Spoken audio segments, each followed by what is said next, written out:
Twisted Minds just has this habit of starting really slowly. It was the same in EWC, where we lose our first game to, what was it? Nightmare or Sign at the time. Whatever they're called. Like we just need things at stake to actually thrive, or we needed things at stake. Is there a theory for that? Like everyone talks about Sim, but first thing I think is everyone talks about Sim, but I think the reality is actually your roster is just, it's so good that I swear you guys could have won without Sim being I swear, I'm not even fucking capping, by the way.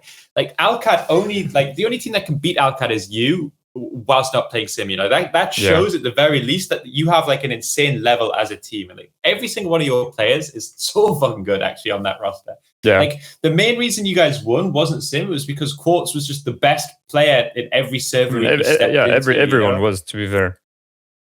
I have another funny story to share. I don't know. Did you guys know that T1 tried to DQ us during? They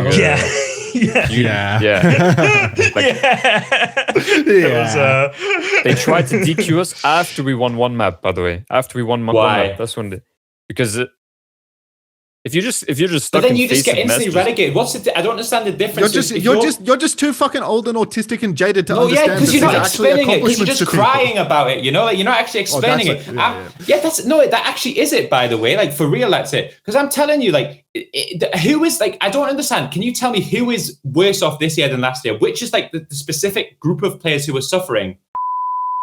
Welcome back to Uncoachable. It's been a while and there's been some accusations of timeliness with our release schedule. So in keeping with that, I thought we would do a Christmas Carol style episode where we visit the Ghost of Overwatch Past and we talk about Stockholm, the Ghost of Overwatch Present where we talk about some of the announced rosters, and the Ghost of Overwatch Future, the 2026 announcement that came out a little earlier this week.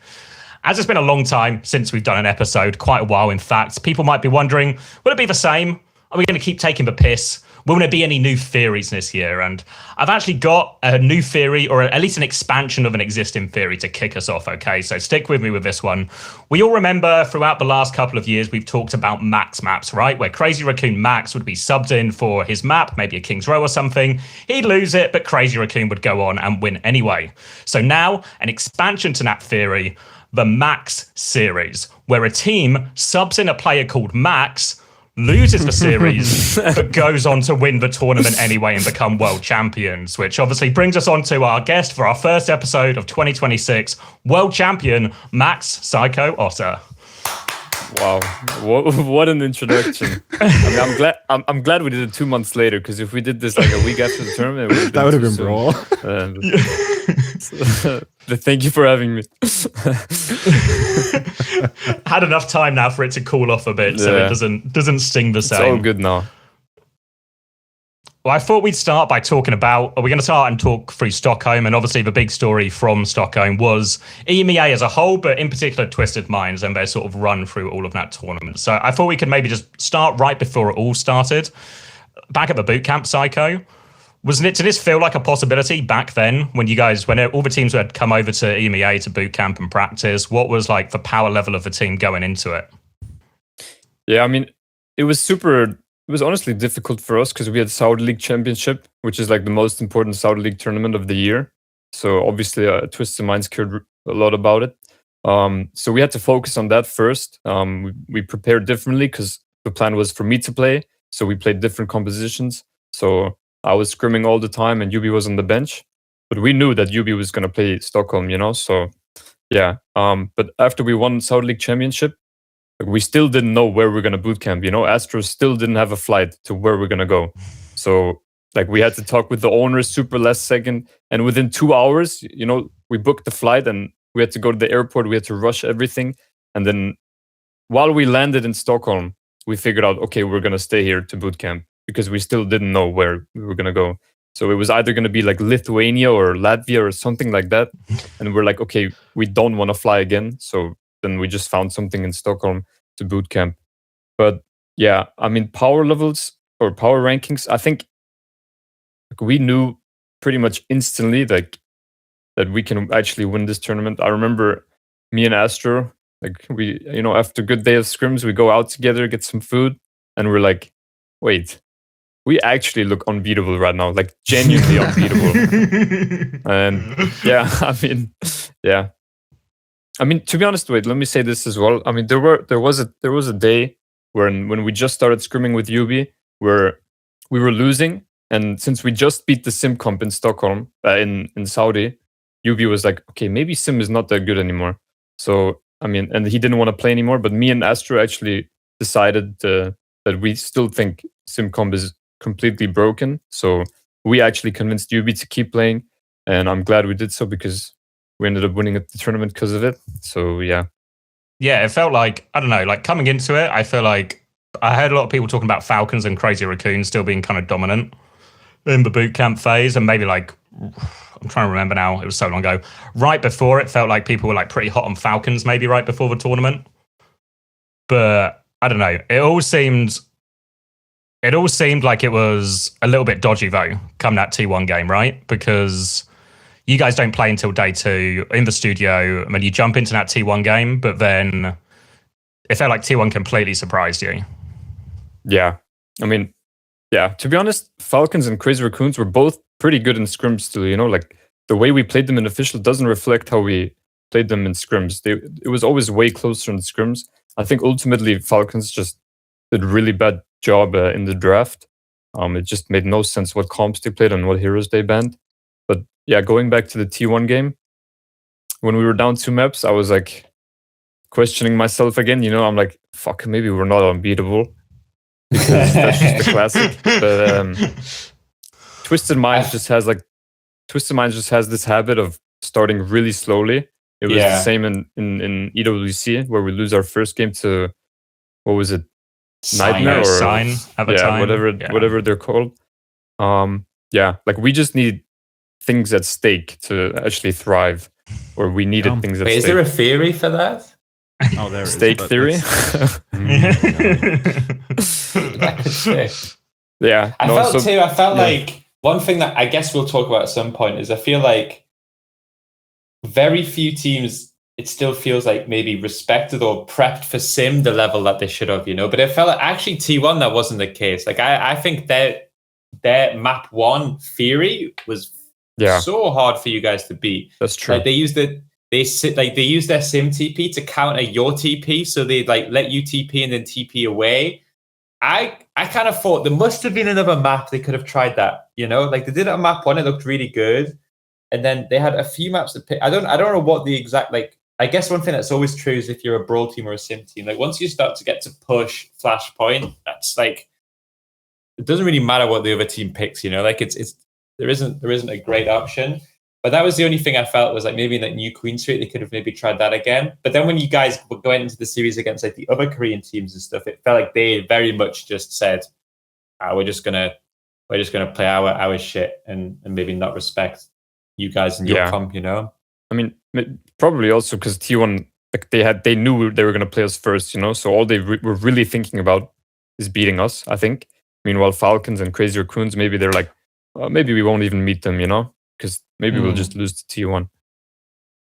Memory's a little hazy for me, but wasn't T1 like the only one of those 3 teams that actually used Sim themselves as well? Like, isn't that a big difference? Like, you say, like, maybe they were directly prepped for you because you were like first opponent in the bracket, so they put more time into you.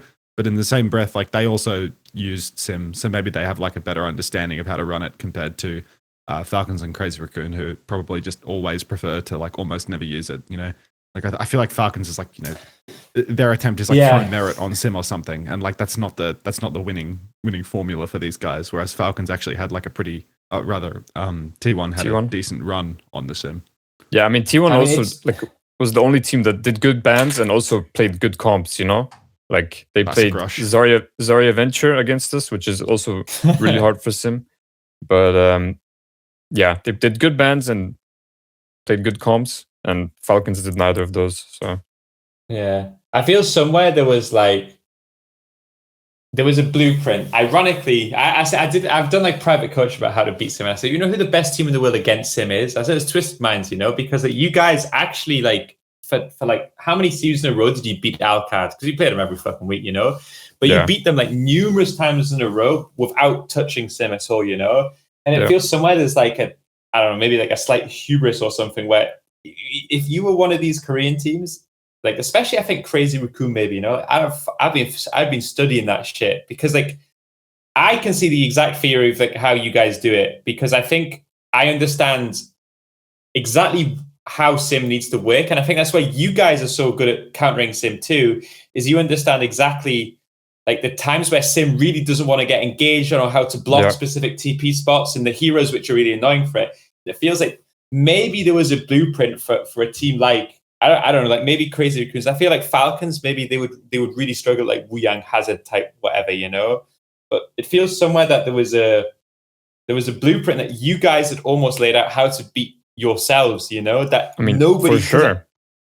Like, and they didn't touch, like there was no comps Crazy Raccoon played that were anything similar to what you guys played against Alcad for like 5 but for Raccoons it makes more sense, right? Because it doesn't really fit their hero pools. Like if they were to play Wu Yang, Kiri, Hazard, you know, it doesn't really fit their hero pools. But what I was more surprised by was even in OWCS stage 3, right?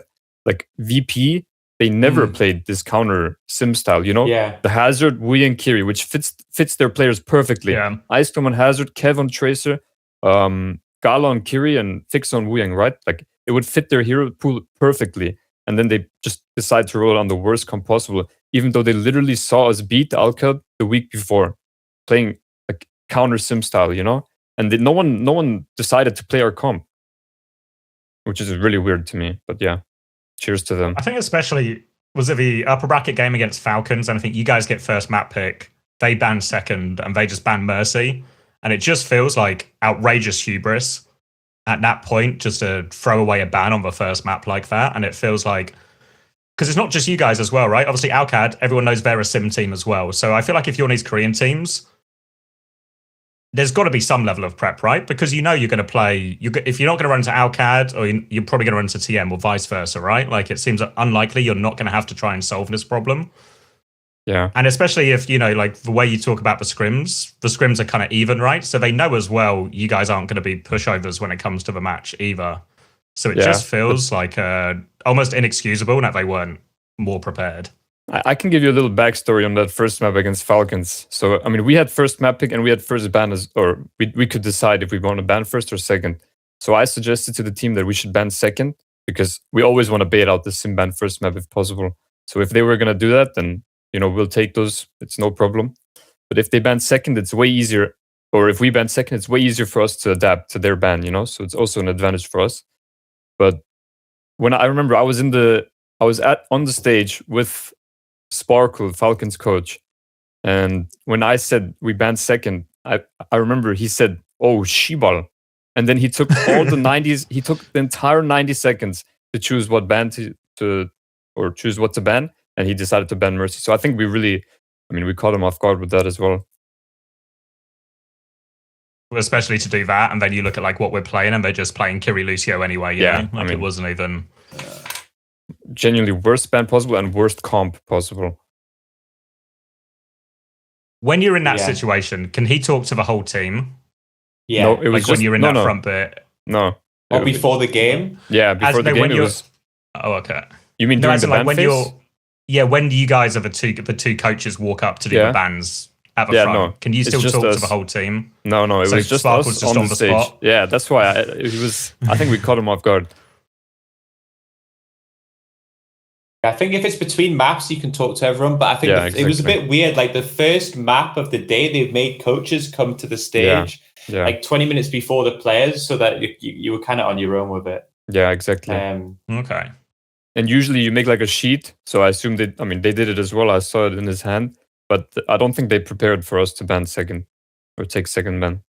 But it's so good for your comp. Second ban's like so good in the start of the series, because you just prepare. Like if they ban Diva, you had a ban. If they ban Sim, you have a ban, and you find a way. Like you always have a comp prepared. You know, it's like I used to do the same thing in NA, because we would only be playing Diva or Qadsiah. So for us, it was like second ban was the way to do it. And then maybe when you get to like maps 4 and 5, if only supports are left open, you can just protect what's open. You know. Yeah. Yeah. I also think, to be fair, it's like, I guess what happened after EWC is that you had a narrative opportunity, you know?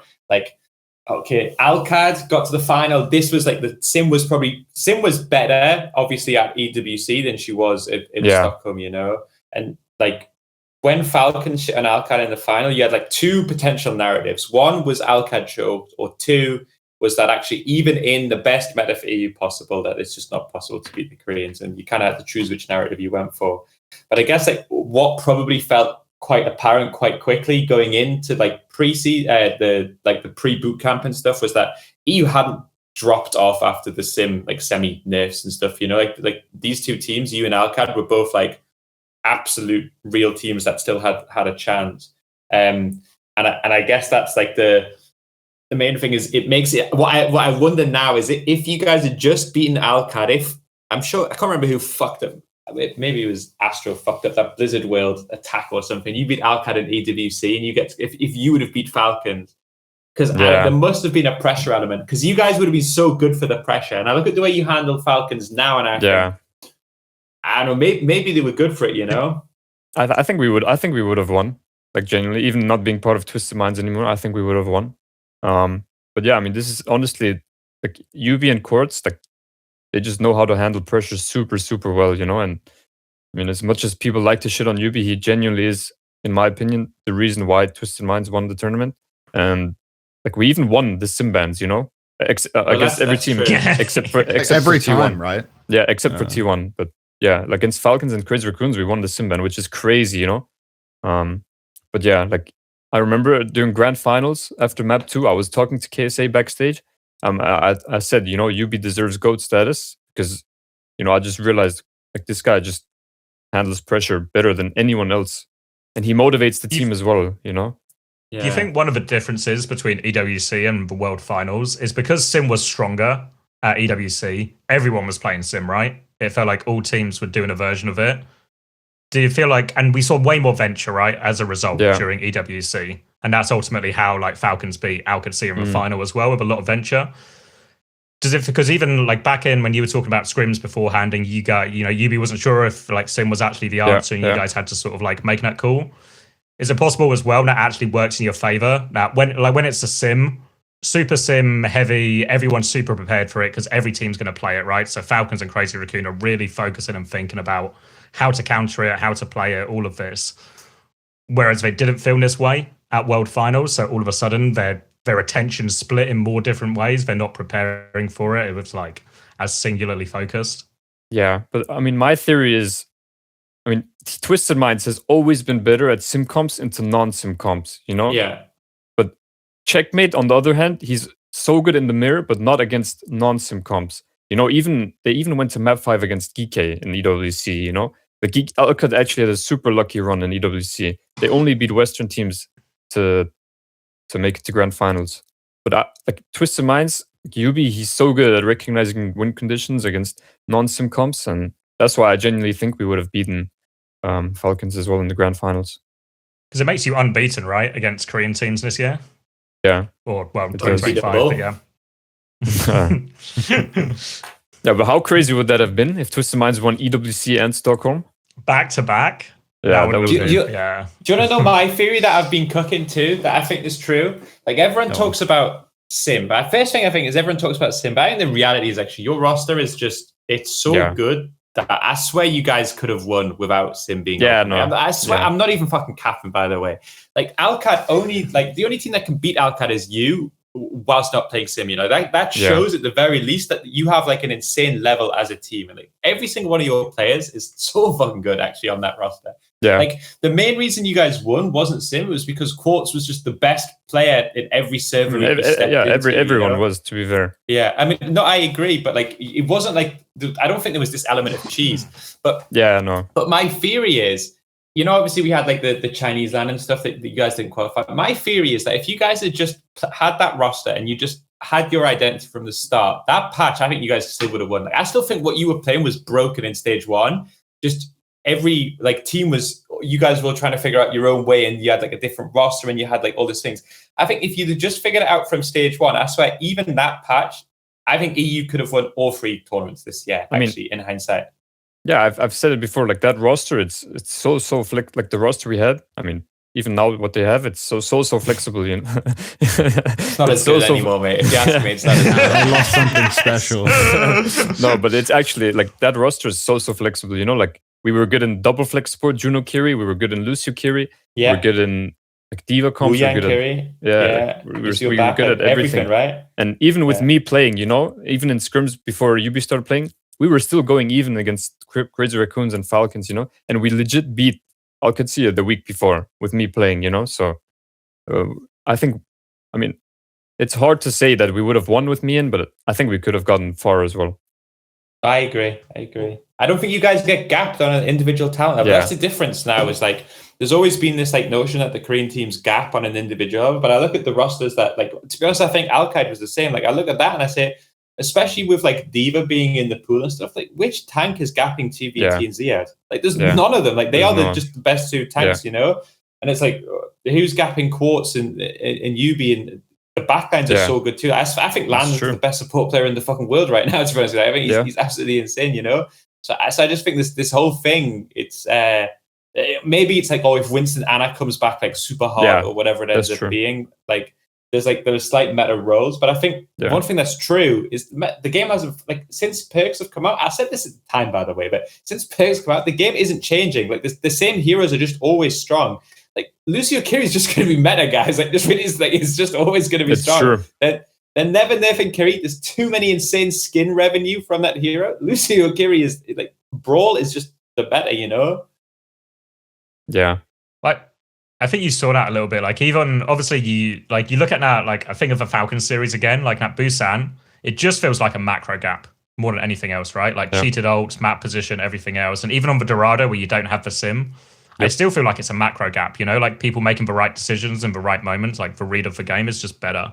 And it's, you look at that and who are the team making what feel like the mistakes and the errors, it's Falcons. It's like the Kitsune rush is shit or easily kited or they're over-ulting in situations, you know, and maybe these aren't the things you typically associate with these teams, but also they're just getting beaten on like a fundamental level rather than just anything to do with the comps or the heroes or anything like that. Yeah, I think our macro understanding was really good. And also, like Chris said, you know, like if you had to tell me is Landon or Shu a better Kiri, I would say Landon, you know? Like me too. 100%. Landon, like the gap has But closed. here is that a meta. I think like Landon and Simple, I swear, are like the best, you know? Yeah. I mean, even Simple is also insane Zen and insane Alari, you know, and Simple can just play everything. Even Brig.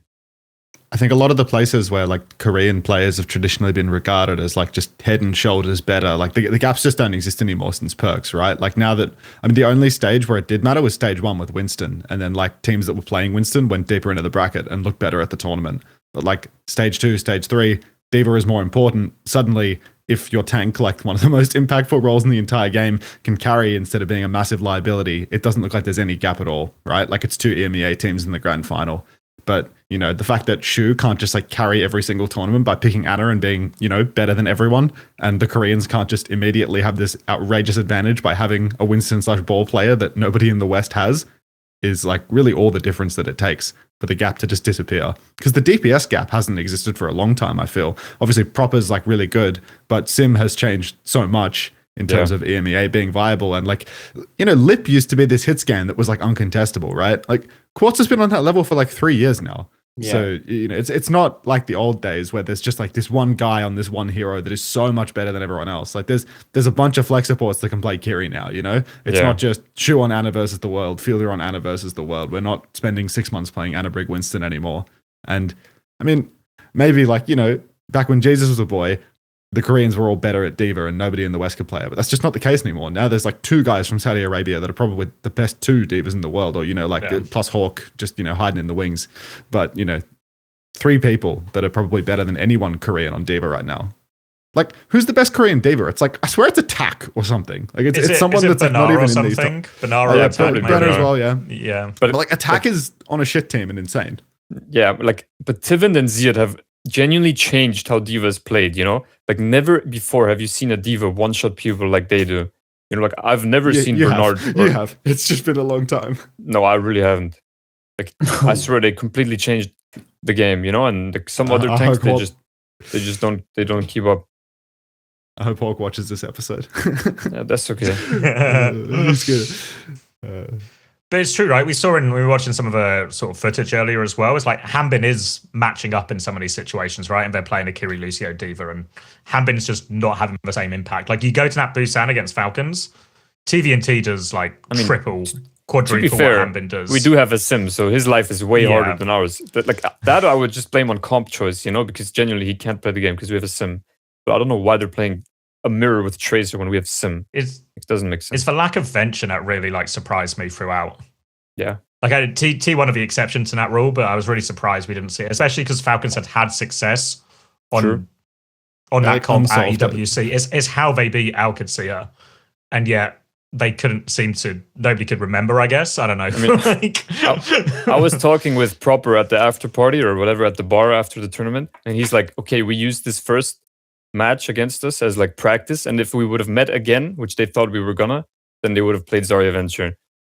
And whether that's true or not, I mean, good shout that one. I think there's also like there's a conversation about everyone like uses the word meta like it's like this like flip floppy thing that's going to come back, but I think like there's also like an element of like I swear like modern Overwatch just exists, like the new heroes. Like if you're a traditional Flex DPS, and we have some that's just like a Genji, Tracer, Echo. I swear your hero pool is you're actually just no longer flexible, by the way. Like you're actually just like outdated. You are just the backbone of Overwatch League. Like where backbone could only play the non-meta like weird heroes. I swear this is like slightly true now, like the more I see it, the more I see every single like Vendetta is going to be so fucking broken, by the way. And if you're like one of these like Tracer only players, if you're a player that has like a Ana Zem back, like one of these, like if you're not playing the modern heroes, unless you're a main support, where I guess like well even then like Wu Yang is super important, like those heroes where the Koreans were just infinitely better. I swear it's not just that they're not meta, it's just they're actually outdated for the power curve in Overwatch. Like I swear Ana is just like I swear it's so hard to see her coming back as long as Kiri remains even remotely viable because it's just. It just full counters everything. Like as long as Diva's fully viable, like loads of it seems really, really tricky to see like a Winston, Ana, Tracer, Genji type meta coming back in, just because since that comp was better, so many new heroes have been added that are just better, and the game isn't balanced aggressively enough for that to ever happen, I think. So it's probably the same. People got to like catch up, like if you're not playing Sim or if you're not playing these new heroes, I swear you actually they need to learn other heroes, because that Qadsiah is the prime example of this, by the way, right? Like Qadsiah is now the backbone. Yes, Qadsiah is now backbone in a way because his hero pool has actually just been inefficient for an entire season, and it was not Qadsiah's fault that his teams didn't qualify to LAN in no situation. But the reality was, to get the best out of Qadsiah, every team had to play an inferior comp because the heroes which are meta are ones that Qadsiah doesn't play, But that's not entirely true, Like we found a way to beat Sim playing Tracer. I mean, they could have done exactly the same. They even saw what we did to beat Sim. I don't know. In my opinion, it's just more of a overall macro understanding and some comp choices and draft problems.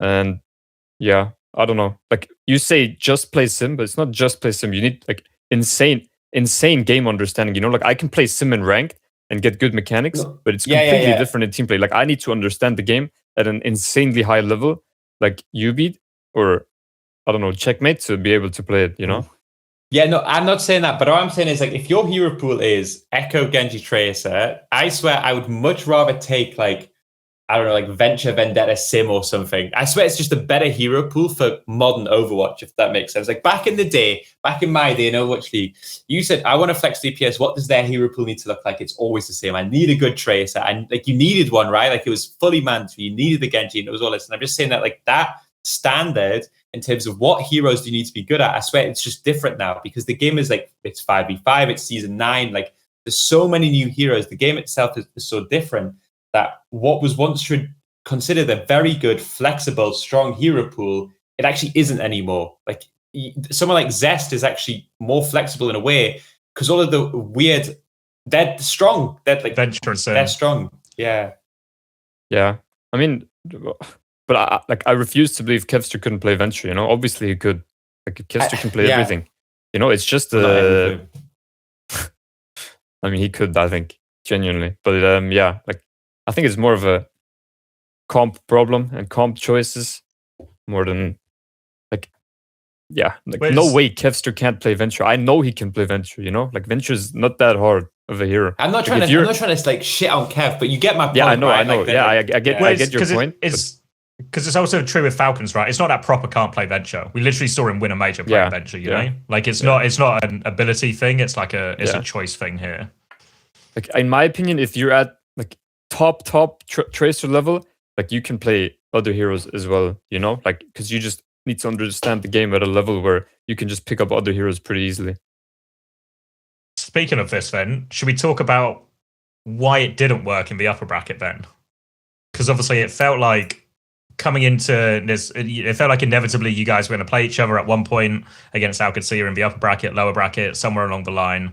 And you guys, for everything we'd seen recently, was you guys had the read, you guys had a solution for their sim comp. What did they do differently, or what went wrong? That meant they now did have an answer to it. Yeah, I mean, we literally beat them a week before our match in Stockholm, right? So we had to make a decision. Do we play me with 0 scrims? Or play UB again in the sim mirror, because he scrimmed the entire week, right? We made the decision to play me, even with no scrims at all for the past week or week and a half, which is probably objectively the right choice. You know, if we just beat them like the last 6 times we played with me in. You played a bit, right, in the boot camp? Like you played a little bit? Yeah, no, against them. Oh no, I just mean, did you not get at least like a few maps or something during the boot camp? No, because the boot camp was after South League Championship. So I played 0 maps during the bootcamp. But yeah, so I mean, we decided to play me. We were still pretty confident, or we were still very confident we were going to win. But the problem was when UB is in, our team communicates completely different than when I'm in, you know? Like when UB is in, Astra's more quiet, and so is Tivint, because we all just listen to the leader. But when I'm in, it's more of a, let's say, team effort, you know? Like everyone says stuff, you know, Astra does the planning, Tivin does some plans, I do some plans, you know.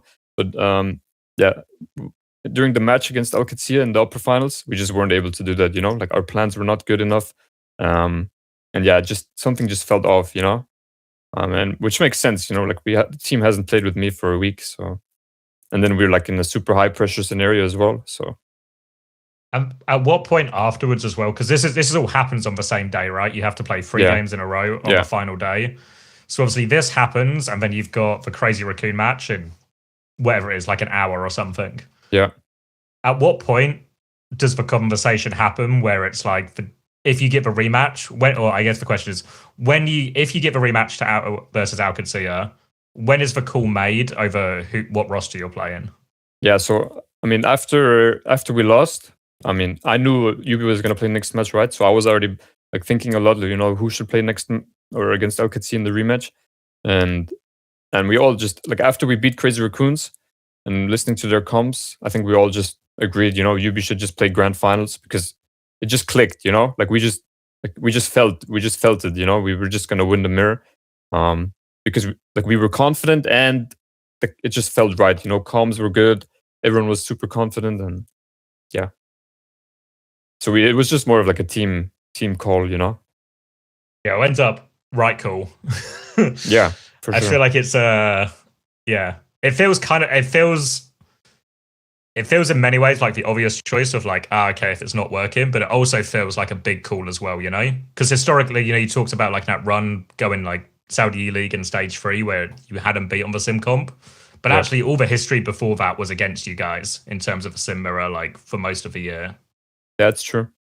We usually always lost the sim mirror against them, but this time it just felt right. So many stakes on that one, you know. Like, I think they didn't prepare for the sim mirror at all either, you know. Like they knew if we go against each other, I'm gonna play, and they're like, okay, yeah, if we sim mirror, we always win, you know. We don't have to worry about it. Just like we thought when I'm playing, yeah, we always beat them with me, and we don't have to worry about it.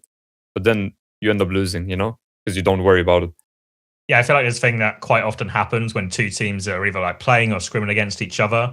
Like I think we experienced it in like Overwatch League with like the classic, the London Atlanta is always the example, right? Whereas like last time we scrimmed Atlanta before London beat them, Atlanta absolutely smashed us. But then in Atlanta's head, they've sort of checked us off mentally as problem solved. Don't think about it. Whereas we're sitting there trying to solve fucking everything because it looks like we can't even win a point against these teams. So we change a load of things, they change nothing, and then you just end up in that step ahead. Yeah. I mean, I guarantee you, as soon as they saw, UB's in for map 1, they're like, I guarantee you, they said the words like, "Oh yeah, nice guys, don't worry, we always beat them in the sim mirror. Easy, don't worry."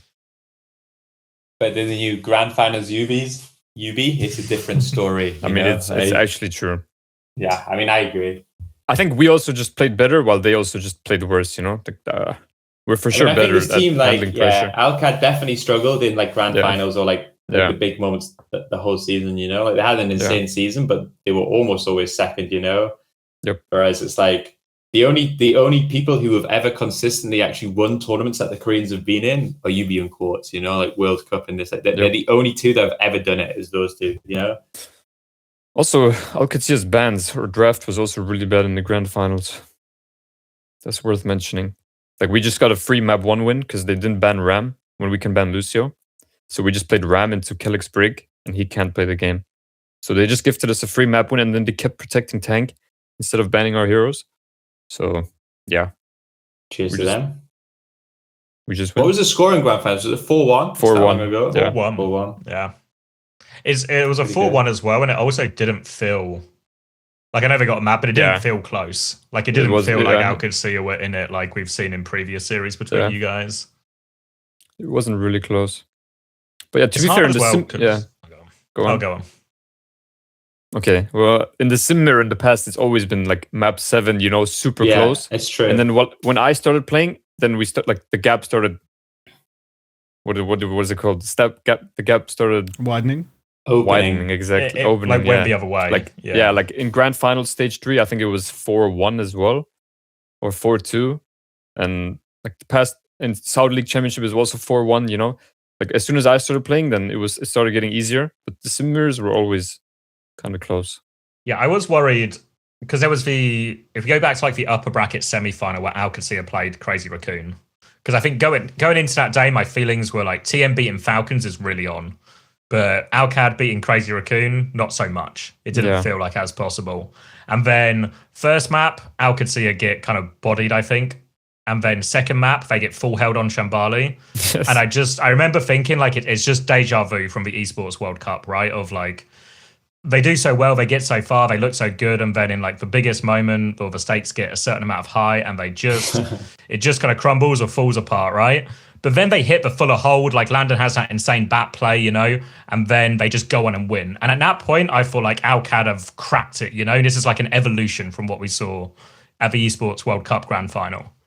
But then once we got to this Grand Final, it felt really similar, I think, to the Esports World Cup, That the series was just over before it was over. Yeah.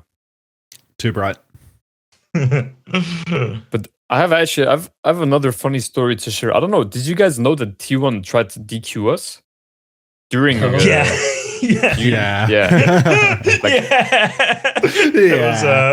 They tried to DQ us after we won one map. By the way, after we won one map, that's when because the day of the match, UB joined a pep scrim, and it ended up being T1's warm up.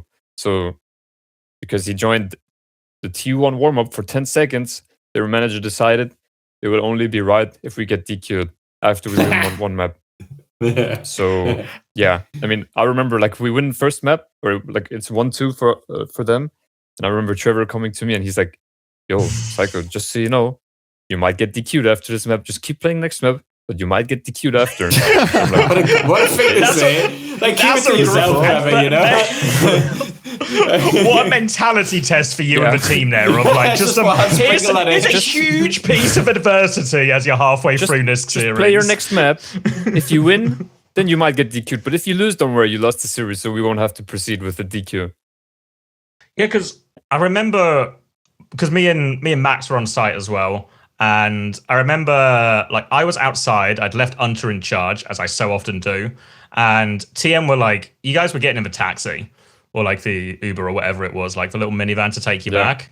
And then I'm speaking to the guys as they go, and then all of a sudden I see TM. Everyone got in the taxi. Everyone got out of the taxi again. And suddenly, ready for the replay. I was like, I was looking over, and suddenly, and KSA kind of waved me over, and I was like, "What's going on? Something wrong with the taxi?" He was like, "We might like get disqualified." I was like, "What do you mean? But like the game's gone. Like it's you just reverse swept them." So yeah. yeah. I mean, I just found it cringe. You know, if you're gonna do that, at least do it before the series, not after we win one map. You know, like. But even then, didn't you guys already get like warned before or something? I think like before you got in trouble, wasn't there already like a ruling before the game? Because I think maybe T1 had already complained. No, they got warned like mid-series, I think.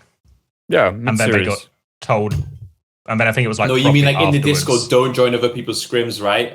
No, they I thought they got like told off before the match had ever started, and then before the match started, they wrote us a message. You know, this is just a warning. Don't do that again. And we're like, okay, because I think that's probably like why you didn't get DQ'd. You know, because like they'd already written to you saying like, you know, the decision, I suppose, is a warning. So then after the fact, they can't like warn you pre-match, and then after you've lost, DQ you. You know, after you've won, DQ. By the way, that warning, the chances of you being DQ'd probably would have been like 10 times higher had you actually not been warned pre-match, right? But because they'd actually like gone and given you a warning and like set some sort of like vague precedent about like how they're going to deal with that situation, they can't change it after the fact, right? Once the game has already started, like if they knew this was happening before the game, and then they wait until after the game to make a ruling, like it makes it impossible. I mean, you know, if they're gonna DQ like us, map or whatever, if they're gonna DQ us, they have to DQ every single team in the tournament for getting replay codes of every single team. You know, like they can't do that. Like, it just I know. Every team, I think like gets every team's replay codes. As much as it was like very messy at the time, the like end result is fine, right? Like, got a warning, nothing happened. Yeah, I mean, I agree. But I had to like argue with them for like 3 hours. You know, I wrote like 10 essays to them, and I had to explain why we picked this map and why we did this ban. Like, I genuinely wrote an entire essay. Did they not know? Every single team has got every replay code anyway. Like, come on. Also, did they not watch the Busan against T1? Did it look like TM had the like Yubi should have stayed in that lobby a bit longer, I think. You know, it was because of the Shambali we picked, and Yubi was in the warm-up. And then they're like, oh, because you picked this. So that was the map they complained about. Yeah, and then we're like, okay, well, it's Escort, and it's the best sim map for Escort. Why would we not pick that? It's just common sense. You immediately did that so you don't go to Dorado and get shit on? Like, Dorado Diva ban, call it a day? Well, like, come on. Alcad picked Shambali as well. All the sim team. Yeah, everyone was that's what I wrote. Yeah, that's what I wrote in the essay as well, you know? And then we banned, I don't know, we banned Wuyang on Shambali. And then I had to also explain why we did that as a sim team, why we would ban Wuyang on Escort. But yeah, like I had to explain everything to them. And I should try that. You got away with it, mate. You got away with it. I mean, it helped us zero, by the way, that courts joined that. Of course. I mean, genuinely helped us zero. You ever had that one where, like, you've prepped something very specific, you know, on a certain map, and the other team bans it, and you think, oh, that's convenient. That's convenient. I should do that. I should complain and make them explain the decision. It's definitely happened in the past where it's like we have a specific cheese for a certain map and it just gets banned before we even get a chance to play it. And it's like, oh, well, you know, nice, good thing they had our replay code. They should do that. Maybe that's right. You want people to have to submit their bans with working. They have to show their working and decision making on why they're banning this hero with their ban. Because he just says vibes, you know, and then he gets permaban. Is there anything else we want to talk about from TM specifically? I just want to mention, you know, like before we even headed into the tournament, I knew, like, I just had this feeling we were going to win, you know, like one day before the tournament, just because of how good the vibes were within the team. Like, I mean, I think you guys heard this story, but we were like kidnapping people into our room, like full US style, you know, and just throwing them in there. like throwing them around, and like no other team. That second part isn't quite US style. I think they do something different. But yeah, I mean, like everyone just got on like super well within the team, and it's like one of those environments where everyone can just say things to each other without taking it personally. Like if someone does something bad, we can call them out. If someone does something good, we say it to each other. It was just like super transparent, like almost family style. And I think it's super rare that you get that in a team nowadays. I think now that makes like it all less and less sadder. teams are living. Less and less teams like living all together, and even when teams are living together, for the most part, it's like mixtures of like different imports that aren't really like getting along and stuff like that. Yeah, it was already a very rare thing like in the Overwatch League era for teams to have like really good relationships and be really fun. Even like all of the fun teams that I were on, where teams would like fuck around a bunch, they never had like that degree of everybody getting along. There was always like people that were outsiders, but it really does sound like with Twisted last year, everyone was like seriously having a really, really maybe not always a really good time, but the vibe was like insane, like the one guy that isn't super vocally involved, the way that you involve him is by physically picking him up and throwing him into the air. Maybe asking him to lamp you before he hits the ground. Like that guy, that's actually insane culture for the team. And I think like, again, people sleep on like UB so much. I mean, I think you're probably not going to get many people saying it anymore now that he's done it again. But like, do you remember after the World Cup was won, how many people would still continually try to convince you that UB was a bad player? Like all of social media and like heaps of people just constantly saying like UB shit, UB's getting carried. It's so obviously untrue. Like it's so clear that guy has like insane winning qualities in and out of the game, but people will go to any length possible to try and justify the fact that he's not good at the game, and it's just complete bullshit. I mean, the fact that they won your team won 2 out of 3 times when he's playing Tracer on Dorado, right? Like, true. You can't do that if you're not a winner. It's not possible. Yeah. I mean, it's true. It's just insane. But yeah, I mean, everyone got along. Yeah, super rare. And TVNT deserves to get like insanely glazed as well. Right? Yeah, true. Like I think Ziad got like a lot of praise in the first half of the year because he came out as this like breakout guy on the Diva that was killing everyone. It's like TVNT quietly just started doing that too, and it feels like nobody really acknowledged it. Like the guy won a fucking major playing Diva, and nobody really, decided to get on their knees and start fucking sucking TVNT in the way that Ziad got it for half of a year. Like I think he needs a bit of lip service too, because TVNT's fucking crazy at Diva. Like I think Medi still gets a bit of Diva play only, here and by there. the way. Like because like I think he's probably better at Ram and shit too. Yeah. Like he's probably better at every hero. His hazard's insane. Like actually, his hero pool's like. Yeah, like he won stage 3 against Qadsiah playing Zarya. He won against Qadsiah and Saulik playing Hazard, and then he won OWCS playing Diva. And actually, you're right. Like I don't see people like jerking him off at all. I mean, like. I'm going to be the first man to jerk off TVNT. Will someone jerk this guy off? He can't even do it himself, Like he's got a condition, so someone needs to do it. At least from the public eye, I mean, within the team, it's a different story. But yeah, that's true. What?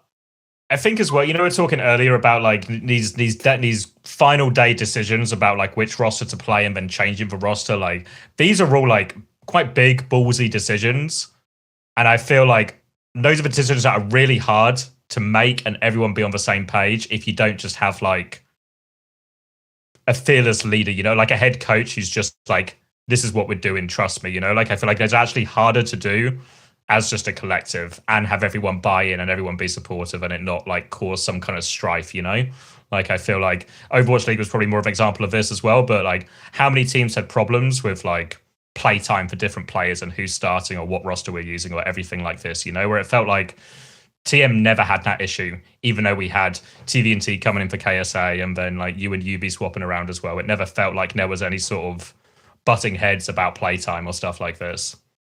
Yeah, I mean, you're 100% right. I think that's also like why we were so good, like no one took it personally when they were benched, everyone just understood their roles within the team and we just got along super well. So yeah, I mean, good times. Good memories. Good memories. Do we want to touch on, should we do the rest of Stockholm and then we can get to some of the roster stuff? I thought, because we've hit like maybe the main headlines and we talked a bit about all the teams.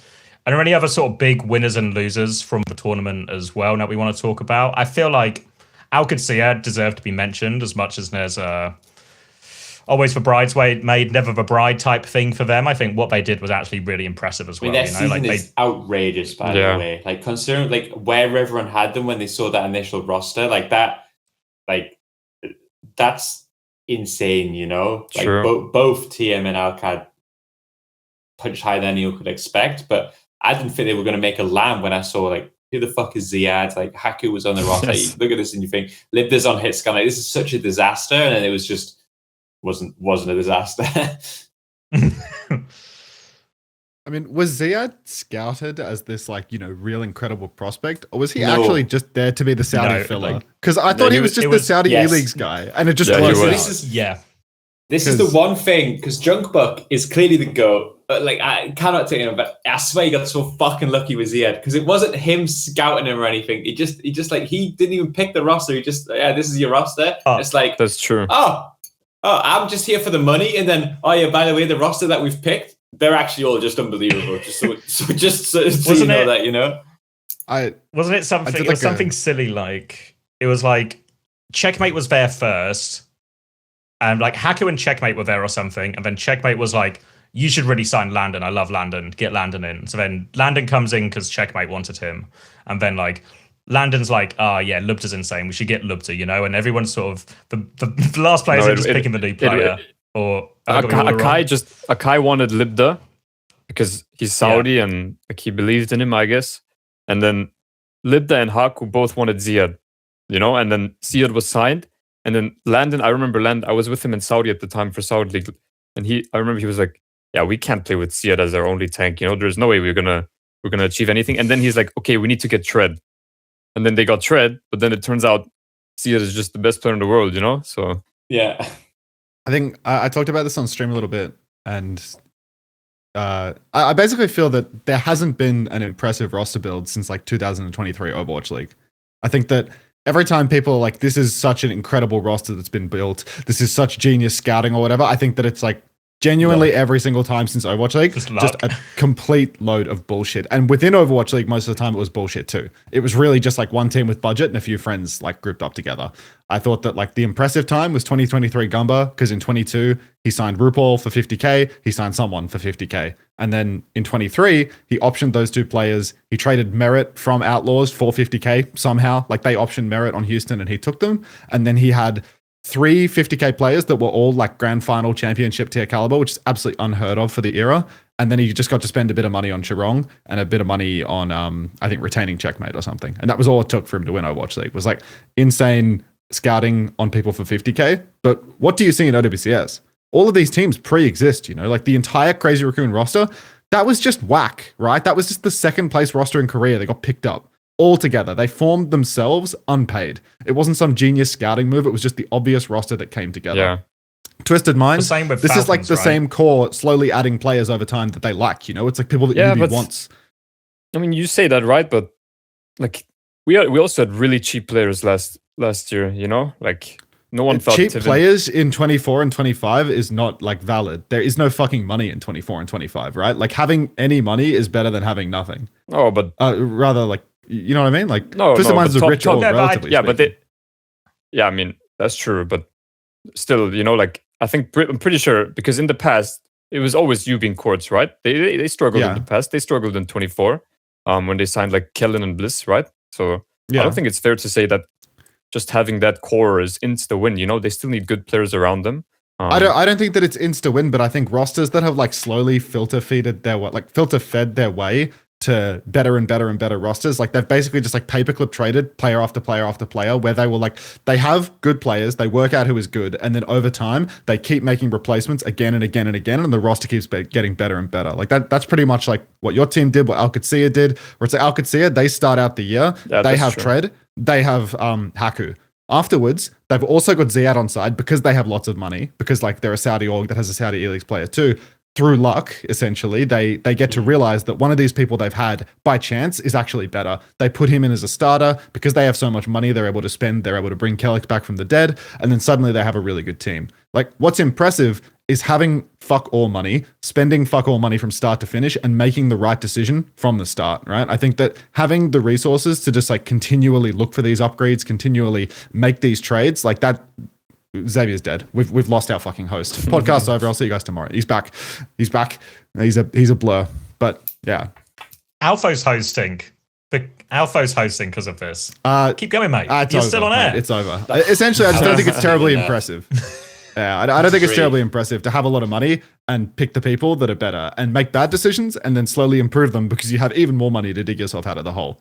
But everyone wants to praise people for having like insane scouting ability. Like the person that always gets mentioned for this is Flack, right? Because like in 24, even in 25, everyone was like, "Holy fuck, Flack is a genius of scouting." And it's like, well, no, he's not really. Like I don't think he personally built any of these teams. I think he just picked up who was available. It's like Wealthy Org 1 signed a roster. Wealthy Org 2 signed a roster. There was a third place roster that was competing for Wealthy Org 2, and he took that one. Like, he took that roster, and that's it.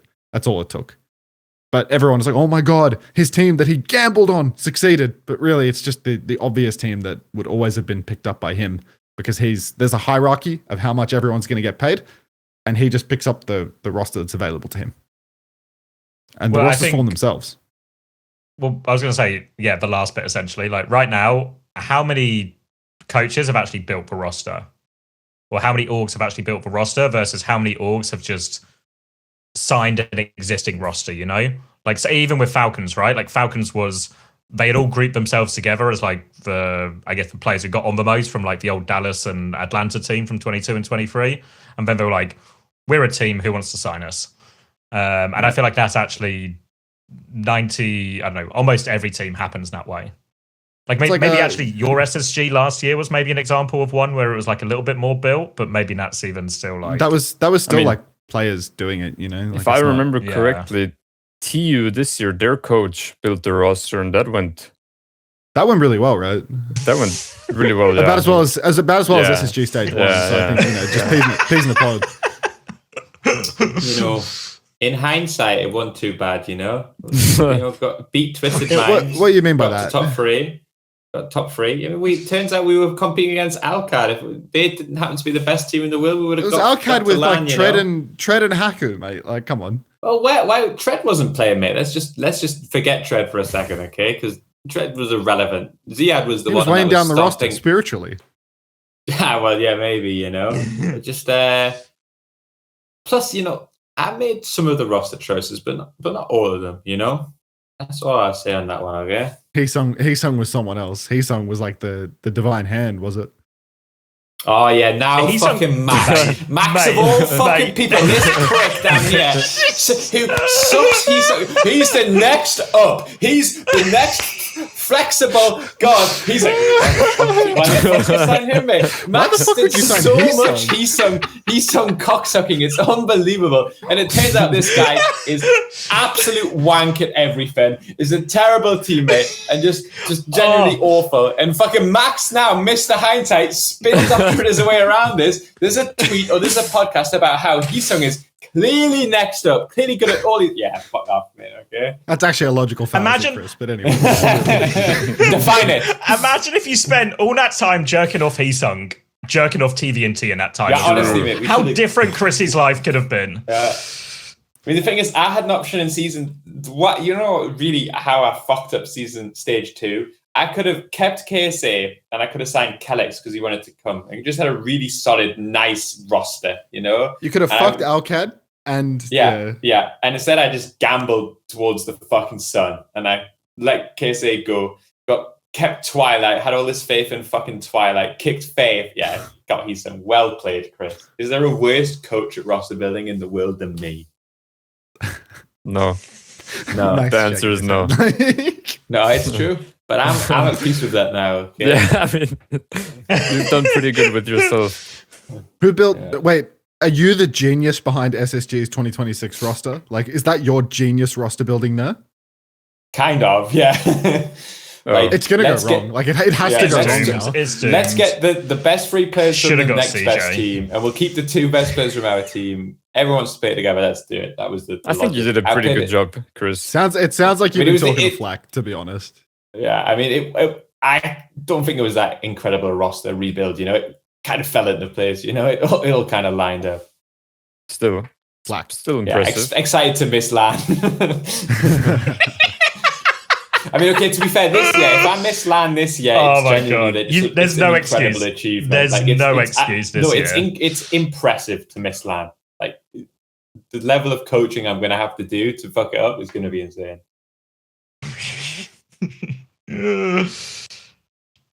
Do we want to hear any other winners and losers? I guess biggest losers, Korea. We probably kind of touched on them a bit before. I don't know if anyone has anything to add to that. Can I just say this then? I'll add to this. I just want to say this.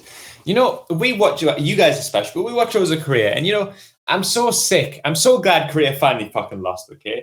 Because I swear, their drafts are always just fucking dog shit. Their roster decisions are always just dog shit. I swear they have so much hubris about everything apart from actually playing the game. And I'm glad at some point a Western team was able to pick up a good roster and just build around the roster, draft perfectly every time.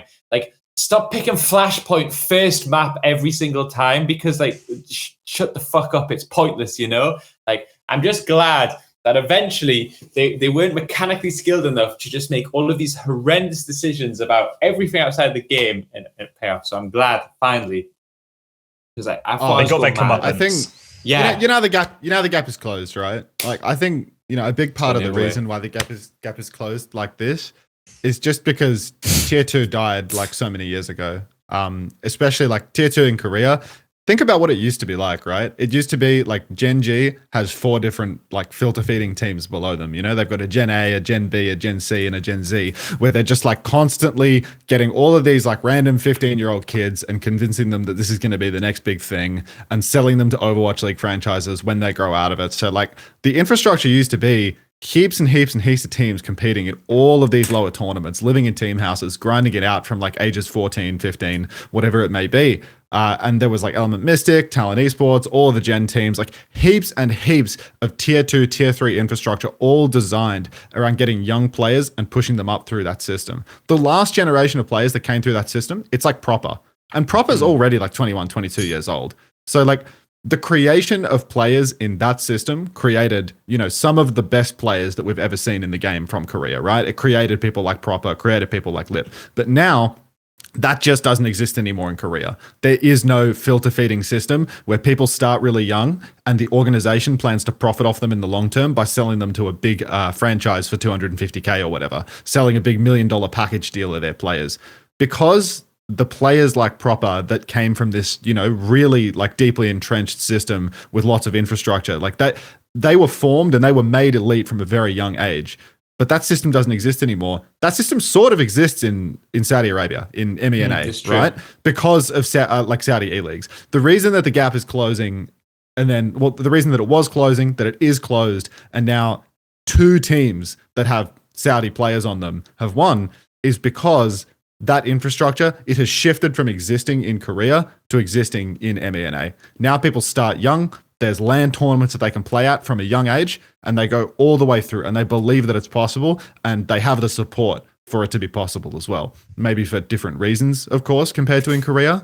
Obviously, the business model looks a little bit different in Saudi Arabia than it does in Seoul, but the fundamentals are still there, right? You start at a young age, and you go all the way through the system. You get lots and lots of experience, lots and lots of practice, and you have a reason to do it, right? You see that people like Yubi, people like Quartz, they won the 23 World Cup. How much do you think Saudi Arabia winning the 2023 World Cup influenced the fact that 2 years later, players like TVNT, like Ziad, could come up through the ranks? Like it showed them that it was possible to do it, right?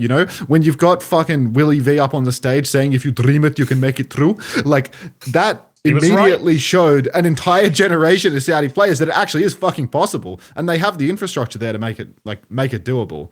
But I don't think Korea is ever going to come back in the game in the way that they were before, because those systems are gone. They're not coming back, right? Like people are talking to me today about like, let's save tier 2 Overwatch. It's like tier 2 Overwatch. This is probably a good segue to the next topic. So I don't know if we want to jump onto that now or if you want to keep talking about World Final stuff. But like, tier 2 Overwatch been dead for a long time. Like we're not going back to 5 different Gen G teams and O2 Blast and O2 Blast Academy. Obviously, we have, O2 Boss coming back and making an O2 Academy with a couple of kids, but like, he's not selling that shit to anyone. That team, they announced, and then a day later, they kicked the player for conduct. Like that, this shit is not coming back in the way that it was before. And without these systems, you can't foster the talent that already exists. You can't make a new Proper. Well, not in Korea, at least. I also think the odds are if Proper was born 14 years ago, he'd be playing Valorant, to be honest, I think what you're saying is true. They got on the wave when the game was popular. Yeah. And what I bet is true is if you're a 14-year-old Saudi Arabian kid, there's so much history and prestige in Overwatch now because of how they probably a lot of young Saudi Arabian kids probably choose Overwatch over other games because of what the World Cup win did for them, and then there's so many idols in this game, whereas I'm super unconvinced in America or in Korea or probably in most other European countries that the vast majority, when I tell people about my job, no one plays Overwatch, no one's it's very much other games. I guess maybe it is like Valorant or League of Legends or something that the 14-year-olds will go to these days. The same thing happens, I think, in every game. There's always, I guess, the big sort of classic example is when CS was obviously around for ages and Brazil never had, they always had a scene, but never had a team that could compete at the top. And then it was the Fallen, Coldzera, Luminosity roster that won a major. And all of a sudden, a very, very similar type of thing where there was a scene, but now all of a sudden, one team, one particular group of individuals have proven you can actually make it to the top. And then all of a sudden, in the years that precede all of that, some of the players go to other teams, and then you start getting more and more Brazilian players who can reach this level, more and more Brazilian teams popping up, and the whole scene just sort of grows to its own healthy state. But again, that all takes, money, resources, and the right combination of, and sometimes it does just take, something like that Saudi World Cup roster or something like that Luminosity Brazilian team, right team at the right moment to sort of have that breakout performance. And then it really snowballs for the whole, you see the effects years later. You want to jump then? Because I don't think there's too much more for Stockholm, but obviously it does segue. Yeah, it segues very nicely because obviously one of the big pieces of news that came out earlier this week when we were recording was the 2026 schedule announcement in terms of format structure for the year. I'll give you the headlines and then we can maybe sort of jump into them. Some of the big announcements was OWCS and EMEA and A is going to move from 8 teams to 6 teams and from 6 teams to 4 teams for playoffs. There's also going to be a reduction in prize pool. Down from 100k, this is EMEA and NA again, down to 90k, a slight change in that distribution as well. So now first place actually gets a little bit more than they did last year. And then I think that's maybe, the other big change is the regular season and playoffs have gone from, we used to have 6 weeks of regular season, 2 weeks of playoffs. It's now 3 weeks of regular season, 1 week of playoffs. So do we want to start with the 8 teams to 6 teams? Because that seems to be the one that has created the most debate here. I think what we should also mention, we'll talk about it later, is it's been so long since we've done an episode, is World Cup has also been announced to be coming back since we've done it, which probably I think ties, it literally is. It wasn't announced last time we did it. and obviously I think from what it looks like, there's going to be 2 World Cup lands and stuff. We did talk about World Cup last time. Yeah, then, fair enough, misinformation. But I think that probably plays a part in some of these decisions in terms of the budget and stuff. Did you talk about the Japan and Pacific changes or no? I feel like you skipped it. No, I skipped it. I think Japan used to have, don't quote me because I'm only the king of Japan, so what the fuck do I know? But Japan used to have 12 teams and they were split into 2 groups of 6 and they would play. Now Japan is getting downsized from 12 to 8 and Pacific is going from 8 to 6 as well. So they are also getting shrunk down. Everything's to accommodate the changes. Yeah, literally everything is downsizing. I think Korea might be the only one that isn't downsizing. Yeah, I'm pretty sure I saw one region not downsizing or even, either staying the same. I think it's Korea. It'll be Korea. Yeah. I think China's the same as well. Is worth mentioning. China still have 5 weeks of regular season for each state. So I think China might still. I think they were 8 teams last year, so I think they might be maintaining at 8 teams as well. Yeah. Yeah. So let's start on the downsize. Who wants to? Let's start on the wants downside. swing Yeah. it? So I guess to set the scene a little bit here. So 8 teams to 6 teams, and then there's been a lot of people popping off on Twitter talking about how this is obviously all the detriment this is to potentially upcoming players, to the tier 2 scene, everything like that. It feels like a few people, I think maybe it was Wheat, said something about like, oh, we have like a really good year for Overwatch in terms of content and like viewership, and it feels like everything's trending up. And then the result of everything trending up is actually everything gets smaller. So that seems to be, I think, like, I want to say the public consensus at the moment. All right. Should I go first then? Agree or disagree? Yeah, I guess is the question. You take it right first, or of a public All wrong. right. So this might surprise people, but I have a completely different opinion to everybody on Twitter. There is like a few stuff here. Okay, so like the first thing is that I think in order to fit in all of these World Cup stages, I don't think we could have like the regular season, especially because, you know, we've got this like career boot camp and stuff. And one of the reasons like SSG is not going to the career boot camp is we looked at the schedule and thought this is going to be pretty fucking full on this year. You know, like there's got so much travel and so many lands. You know, like everybody looks at this decision and says, "Oh, it's getting worse." And if you make the lands. When we make them, we look unbeatable right now. I'll tell you that. Okay. What the fuck was that? Fuck you, Seicoe. So sorry. It wasn't even that funny. That funny to I actually had to completely burn his concentration. If it was a zinger, then it would be... Okay. But what it is the reality is to do all of these World Cup like events, like obviously teams have got to scrim, practice, you've got to do the online qualifiers, and then there's the offline qualifiers, and then there's BlizzCon. Fitting them between the lands is somewhere had to make room. Like it just wasn't possible to do the same length of season and give the players more than a day break in between, you know? And I think one thing that the general public is like, they're so fucking stupid in my opinion, okay? Because it's like, this is clearly a sign. It's clearly a sign that the scene is going down. It's like, well, is there other signs that we can look at to see? Are we getting more LAN events this year? Yes. Is that what happens when the scene is dying? I don't think so. Do we have more partner teams this year? Yes. Is that what happens when the scene is dying? No, right? Like there is also other signs that are clearly good for the game that everybody happily ignores so they can doom post on Twitter about how they fucking, it's just fuck, you know? There is clearly downsides to this, right? Like there is clearly effects on tier 2 and stuff. No problem admitting that. But I'm telling this for a fact on Uncoachable right now. Everybody in Overwatch salary has gone up. I promise you. And actually, it's some people's has fucking gone up, you know? Like, like some of them have really gone up. Like, I mean, it's higher than it's ever been this year. Yes. Ever.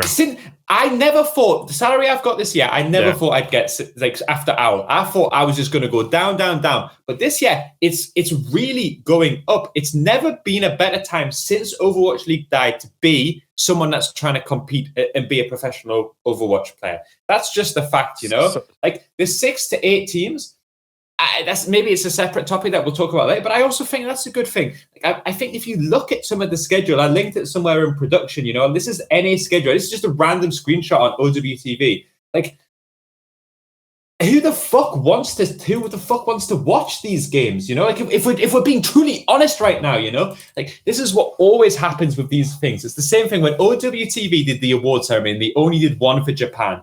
I saw all these fucking clients like, that's very disrespectful to Japan. It's like, you didn't watch Japan. I just know you fucking did it. And the same thing, this Sakura versus, like, Extinction versus Sakura. What was the score in that series, Seicoe? Do you remember? No clue, mate. Of course fucking not. I don't clue. The players probably don't have a clue, you know? That's just the reality of it is the reason Korea was the most exciting to watch was because you quite regularly got good games, you know? Like, regardless of the fact that there was 90% of the time there was no stakes when ZETA played Falcons, apart from the one at the end where ZETA always lost, you know? But I understand why, for certain people's perspectives, maybe if you're in the broadcast or whatever, you could be kind of disappointed by this, but you are going to get more competitions. You are going to get more lands. You have more salaried positions. You have a higher salary. If you're doomering, you're just a fucking brain dead idiot. And I would normally use a different word, but I'm trying to go woke. So I'll leave it at that. Okay. I don't want to players. Let me just say this real quick. Some players in the scene are genuinely making like insane out, or not insane, but really good owl salaries this year. Like it's genuinely crazy. I think there's a little bit of a problem with like the way you're thinking about this, Chris, where it's like, you may be right that salaries have had this like huge explosion this year, because what's happened is like they've added a couple of new orgs, and the existence of like a few of these different Saudi orgs that have a lot of money has actually been like properly priced into the market this year. So especially in EMEA, like there's a little bit more money in NA, but like there's way more money in EMEA, because there's actually like the organizations in EMEA are really rich, and now the talent choices are really, really clear, and players actually like properly competed up their salaries through that. Like players became extremely desirable, but I think you guys are still thinking about what is overall an exception to the rule. You know, like there may be a couple of teams in EMEA that are getting paid really well. There's 3 organizations in North America that are getting paid really well. Like you're shaking your head and you're being like, no, like there's 3 teams in North America that are getting paid really well, right?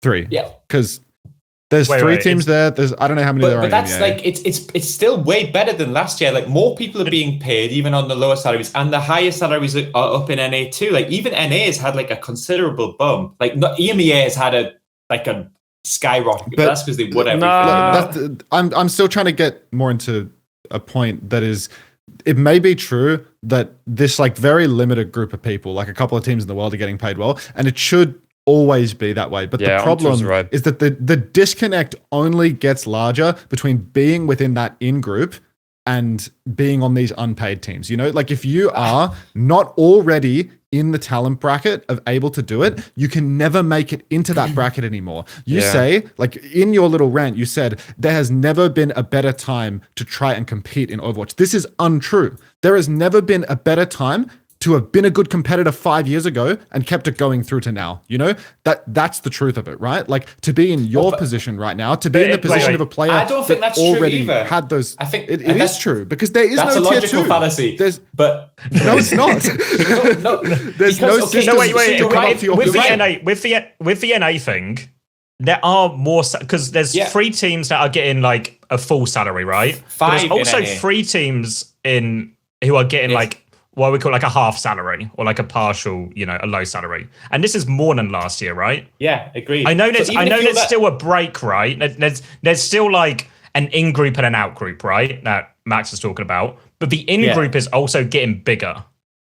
If you it's the no, it is. He's right. Is like an incredible minority, right, within OWCS. But what's actually important in order to develop to the point that you're at, to the point that, you know, players like Seicoe and the players on Twisted Minds are at, what is actually important is that there's more than just like 3-4 teams in the world where you can get paid, right? Or 3-4 teams in your region that you can get paid. There needs to be a system that feeds you through to it from a relatively young age. And that simply does not exist anymore. And I think you're being like very reductive by just completely ignoring the fact, like what people are posting about on Twitter, what people are complaining about. Obviously, some of the people championing these points, you know, Juice saying, I was shit-faced every match coming last, and I'm going to get paid less this year because I can't do that anymore. You know, like that is a terrible advocate for an existence of the tier 2 system. But like most of the talent in North America came up during the Contenders era, right? Like Contenders was a system that actually allowed you to start at a young age to compete and then feed through to eventually being a tier 1 talent. Good what prize pool as well, by the way. Yeah, prize pool mattered, right? I was earning more prize pool than OWCS pros today playing in Australia back in the day. But what's happening this year is only a symptom of the fact that that tier 2 system only ever shrinks now. That's people ignoring the trend line there. No, but you live in this utopia where Contenders is possible to come back. Like we have I'm not saying that it should come back. Like, I'm not saying that this is like a good thing. I'm saying you constantly saying how good it is, like that's not true. What you should be saying is like, it's been getting worse for 4 years. Everyone is being alarmed about it now, but that's the reality of it, is that it's been getting worse for 4 years. There's no way that this year is worse than the last 2 years for tier 2. It is. It can't be. I mean, I think it's worse than last year. I think it's worse. It's worse than last year for sure. No, you have a higher. What are you talking? What are you talking about? What if you get to play no WCS and you go 0-7, you get no money? Like, what's the difference between that and them playing in Face It? No, you do get money. You still got money. Yeah, but like, what money did you get for finishing fucking 8th compared to getting Masters? It's like fucking irrelevant. Now, Masters first is higher, no? I don't know. I don't even know. You're just saying that something is less than nothing because it's not important to you because you're already in a position where it's way more. Like it's just not how it works. Even if I'm the tier below me, like if I'm in that like 5th/6th like best team in North America, this season's way better for me than last season. Yeah, but Chris, if I were to put myself in the shoes of a young competitor, you know, rookie, if I were to put myself in the shoes of these competitors, just making it to OWCS, even if I'm dead last, that's like a motivation boost, you know, in and of itself. Just if I'm in OWCS, you know, just me making contenders back in the day felt super nice, you know, and it keeps you motivated.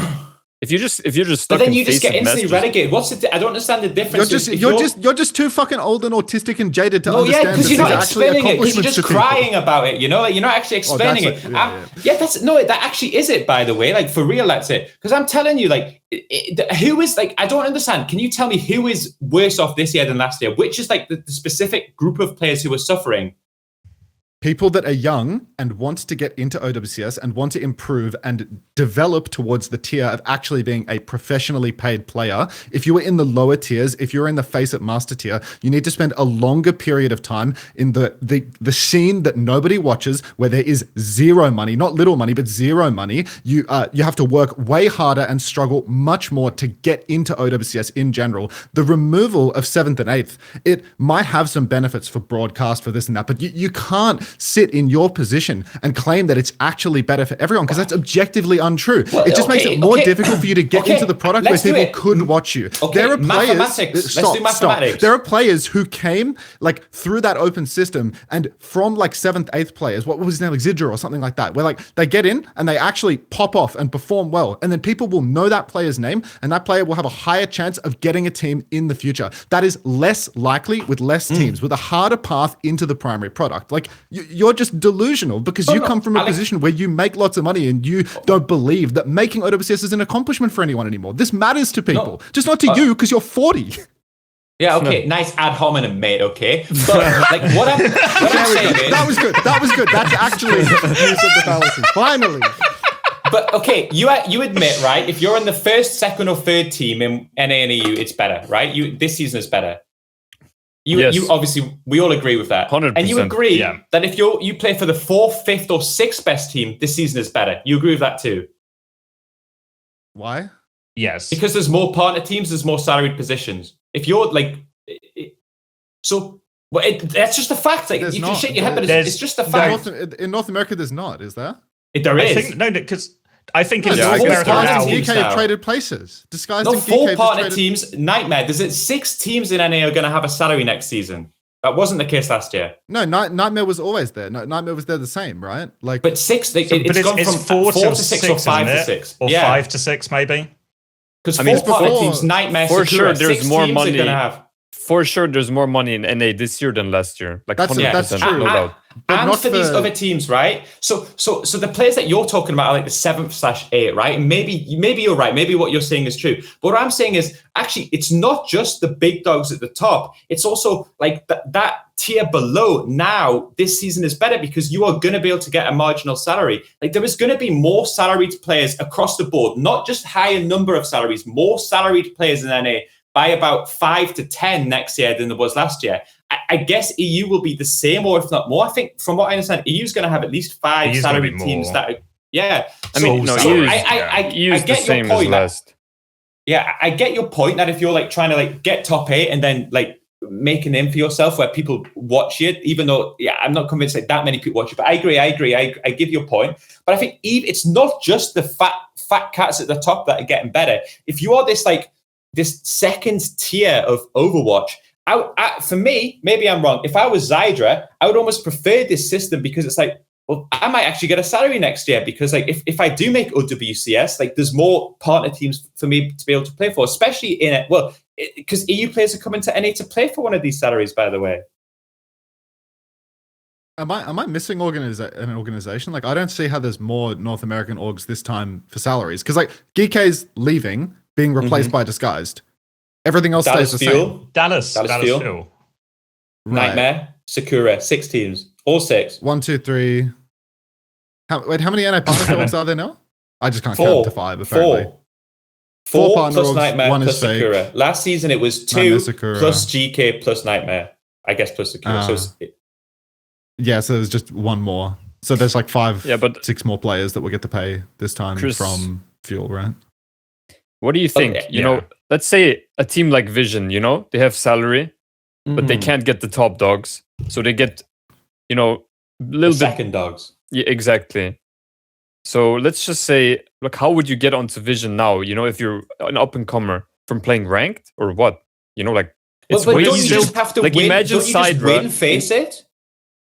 Yeah, but then you have to beat the. I mean, yeah, but it's harder to get into OWCS now, you know, than it was last year. Imagine ZETA. He's a no-name. Last year he comes in, he goes to map 5 against VP, he beats you, right? Like that's already making a name for himself. Like he can't, he wouldn't be able to do that this year. This year, Sakura literally couldn't beat Nightmare in playoffs for North America. Like, you have to make top 4 in the group stage in order to even get through to the playoffs, right? Like, Sakura couldn't have even knocked out Nightmare this time around because of how they're downscaling it. But then we're talking about like the difference between like should regular season actually matter compared to just like coin flipping playoffs. Well, this is a product of downscaling, right? Like you can't have 6 teams and then also put 6 teams through the playoffs. Like it has to give somewhere. This is a product of going down to 6 from 8. Yeah, but like I also believe, and I've argued in the past, that just giving everyone a fucking pass to playoffs is pointless because it degrades the product anyway. You know, like oh wow, like TU finish 6th place, lose every game, and then we get like a Mauga and a Meta, and all of a sudden that we can beat. Like that's Mickey Mouse, even though we benefited from it. You know. But again, I feel like that's like slightly different. Like maybe I'm wrong, but I'm not even convinced for ZETA. Like the difference between getting into OWCS and playing a few of these games, like I still feel like you get the opportunity to do so by winning Face It Masters. You know, you get less opportunity though, right? Like that's just empirically true in terms of. Yeah, I mean that's true. Now, like, you get promotion relegation, and obviously if you win it, fucking quids in, right? Then you get a whole regular season. But now that regular season is shorter, whereas last year, if you were the ZETA. He's getting so much airtime this episode. But if you were the ZETA, you would get 6 weeks. 6 weeks, 7 games against OWCS level opposition, right? And presumably you'd get maybe a little bit of a bump in scrims. Maybe the top dogs wouldn't scrim you, but like you'd get all these sort of intangible benefits. Whereas now, if you play promotion relegation, you get a 1-day tournament to compete for your spot in OWCS. And if you win, you get all those benefits, same as you did last year. But you're also probably less likely to, right? Because that in-group is now more salaried on average. So in theory, the gap should also be bigger there. So you do get less opportunities. And even if you do get the opportunities are shorter. Yeah. I mean, we keep talking about ZETA, but maybe Dip is the perfect example of this, you know? Because he was on the same team with ZETA.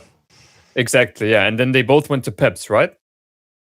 Yeah, they both went to Peps. So, which is also a salary team, you know? They went from being 7th/8th in OWCS to going to a salary team. So clearly the system is working in that way.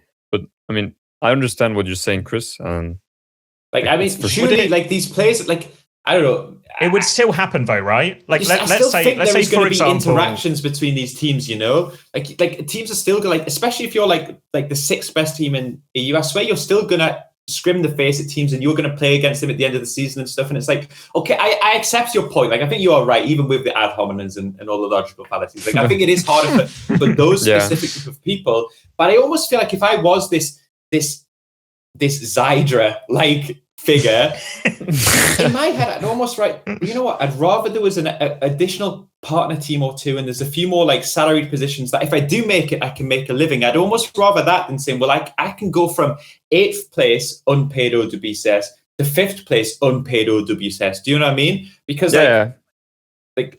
what do you see that aspect of it, Max? I know what you're saying, but I just think that you are incredibly reductive around the fact that it is not possible to be a tier 1 pro without first having been a tier 2 pro. We have lost Max on the webcam. It is not possible to become... all right, see you, mate.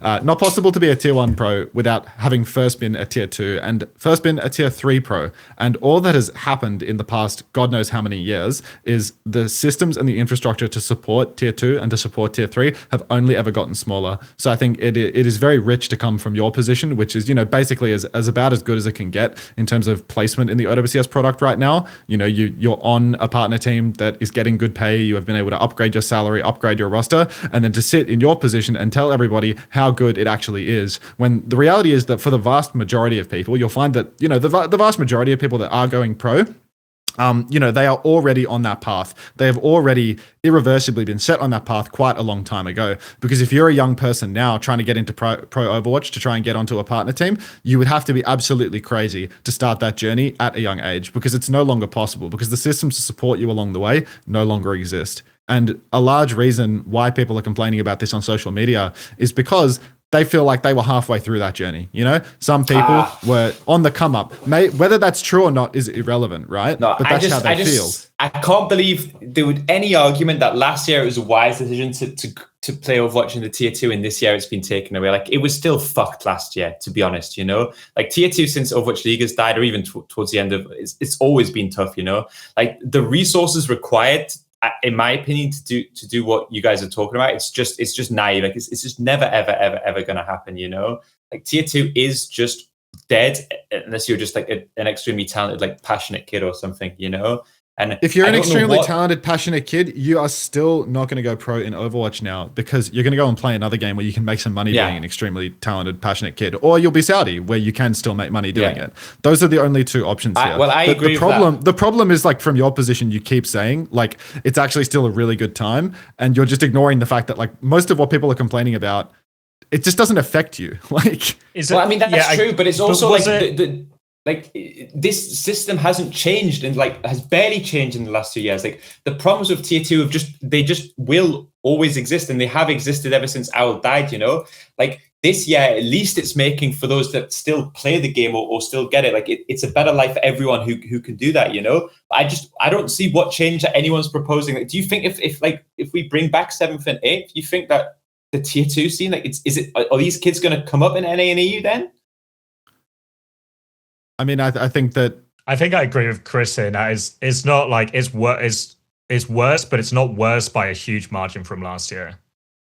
Incrementally worse doesn't mean that it isn't still worse, right? Like the fact that there are multiple stories, with like your dips and your Zidras and whatnot that have come even like through this year, through these lower slots. This is already a testament to the fact that it is like objectively worse for those players, right? That there is just a lower chance that these people are going to get seen, that these people are going to get picked up, that these people are going to prove themselves. I don't think that you should sit here arguing that it's neutral or that it's better or that it doesn't matter when it does matter.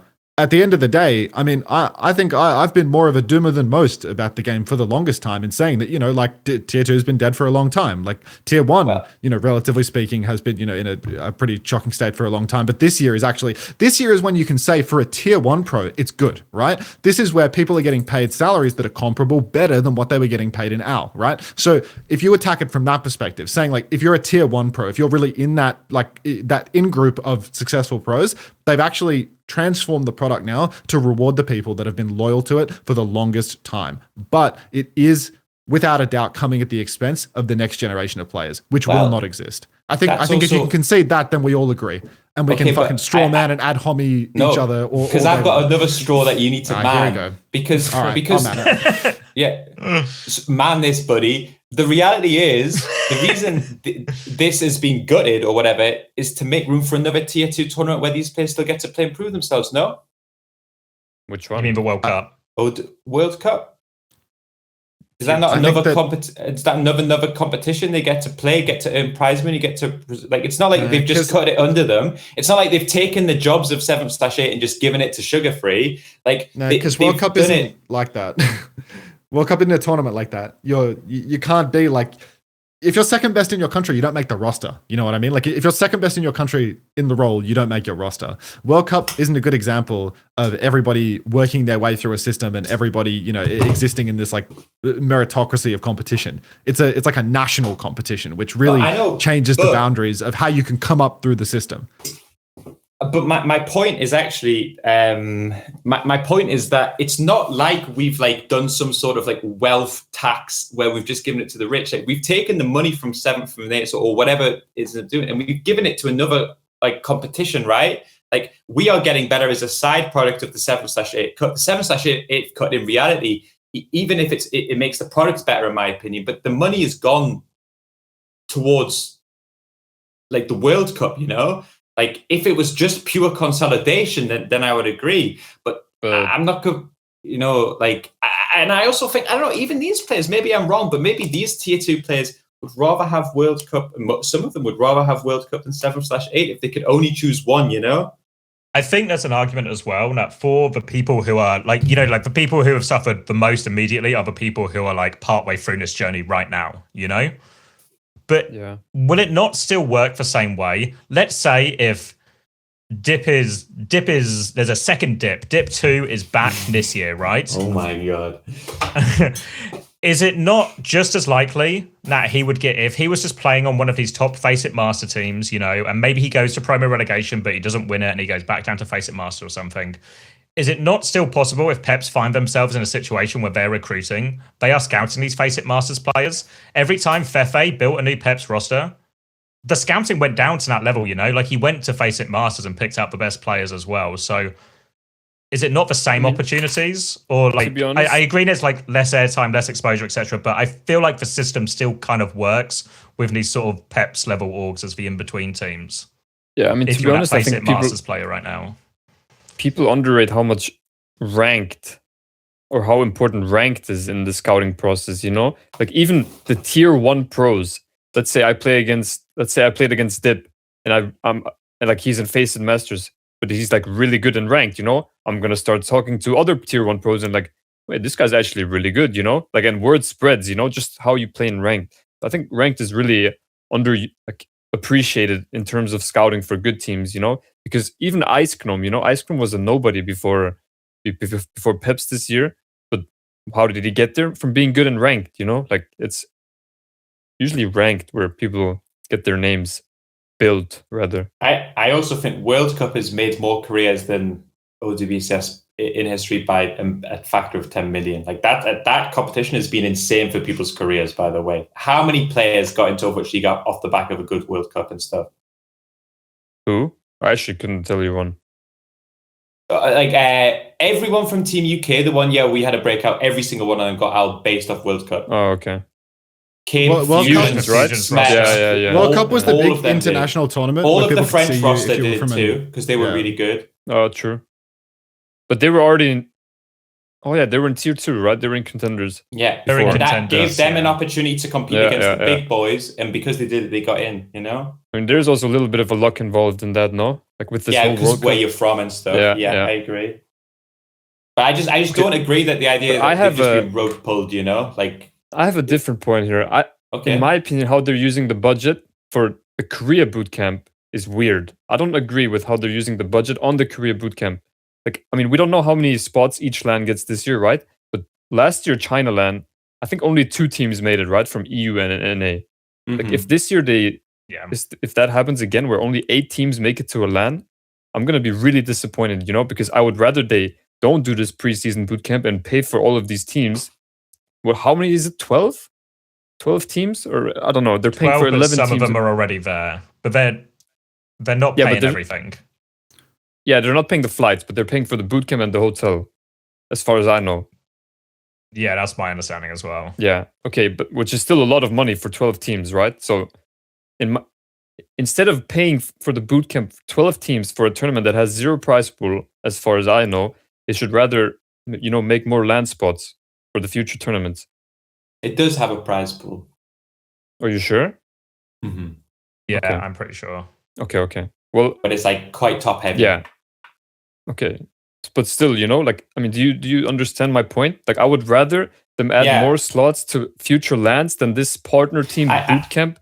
Like, why are they paying for the bootcamp of teams for a tournament that has probably a low prize pool, you know, and it's partner. It's a short tournament too. Yeah. I think, but it's also possible we still get both, right? Like it's unannounced either way. Yeah, I mean, true. I think what's also part of this discussion, which like we probably haven't done, is like Blizzard have to negotiate like the health of the esport, but then they also have to manage like the strength of the broadcast and the fan activity, because there is no scene if people don't care, you know.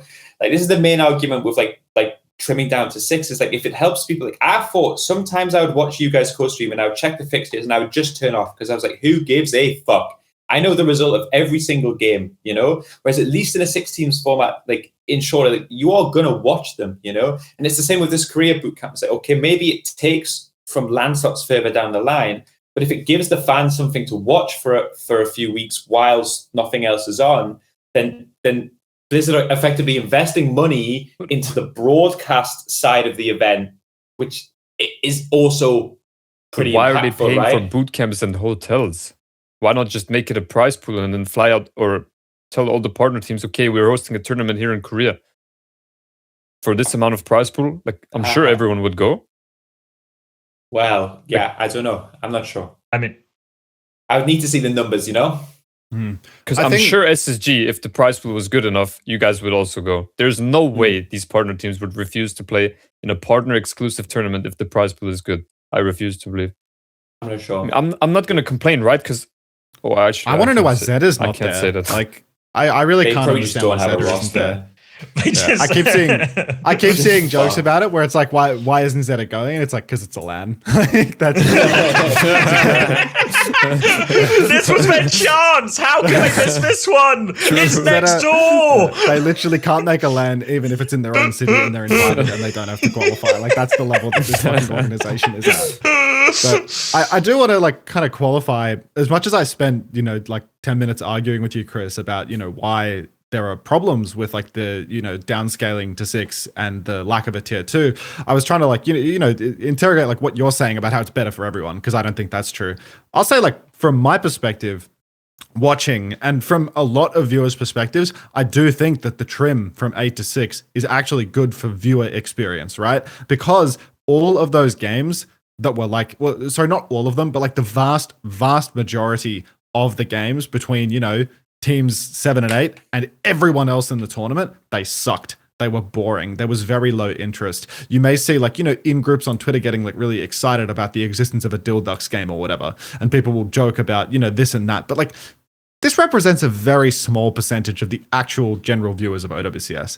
And it's absolutely objectively true that when these teams were playing, the viewership was the lowest. Like when these teams are on, that is when people turn off the broadcast. And from the perspective of a publisher, from the perspective of a tournament organizer, if there is a element of the product where you are spending your money, you are paying broadcast talent, you are paying teams, you're paying for every element of what is on the screen at the time, and people are turning off their show when that comes on, you're going to look to trim that. And I think that makes sense, right? That is something that must be considered. I saw solutions proposed there where people said, well, the solution is to actually go the other way, to go, instead of having 6 teams, to go up to 12. And I think that there is definitely truth to the fact that with more teams, if 7, 8, 9, 10, and 11 can all compete against one another, then that can be interesting. But I also watched Japan, right? And Japan had 12 teams. And Japan, a huge percentage of the games did suck and were boring on account of the fact that there were lots of teams that were really mediocre. There were more dogfights that were fun, like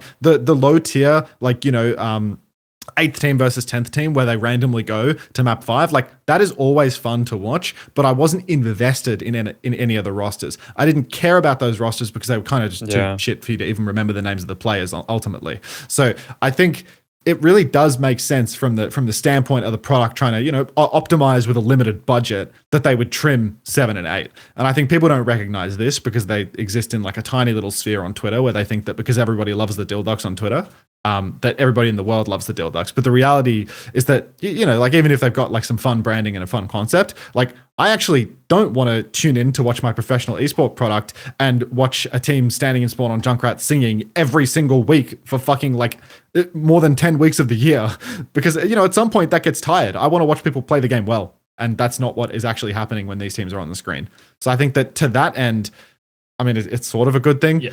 Although I do feel that by trimming from 8 to 6, having like the 1 week playoffs thing and having only 4 teams in a playoff, obviously regular season has to matter. Having only 4 teams in a playoff, it has to happen.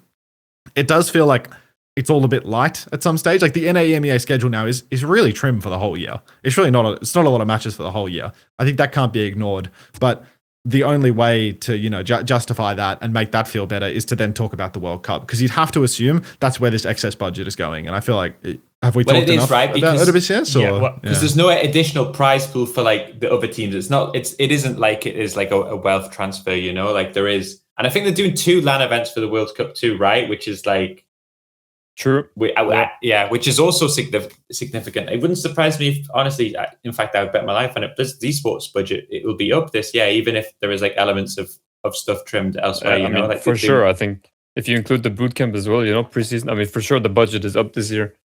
I mean, I just want to say, like, I mean, I'm the same as Chris in this way. Like for the top pros, obviously, I mean, we prefer not having like the 7th and 8th team, like, because those matches are always just like incredibly boring to play against as well, even watch, But I mean, I also agree with Unter's perspective that it's just objectively worse for up and comers, to go on the path to pro.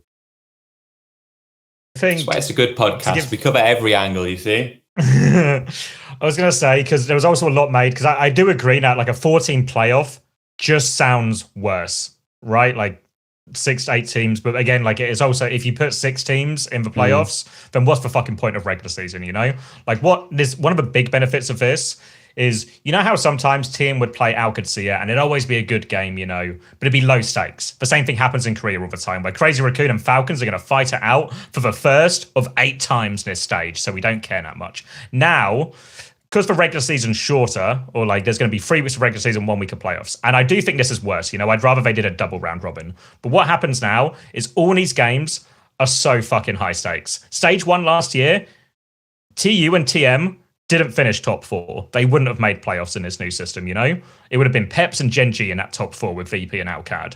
Like now, all of a sudden, these regular season games, maybe you're playing Peps, maybe you still reckon your favorites, but you drop the ball, you fucked your entire season, Like there's actually really big stakes. And while I would still prefer a longer regular season, these games now every game in the season really matters. Like there's actually really high about stakes it from that perspective, actually. And that's why the European League system is better, because like it was just like, it's like what X is saying, like there was teams that you already knew would qualify to playoffs after 1 week, and it was just like, okay, well, we're just watching them to watch them.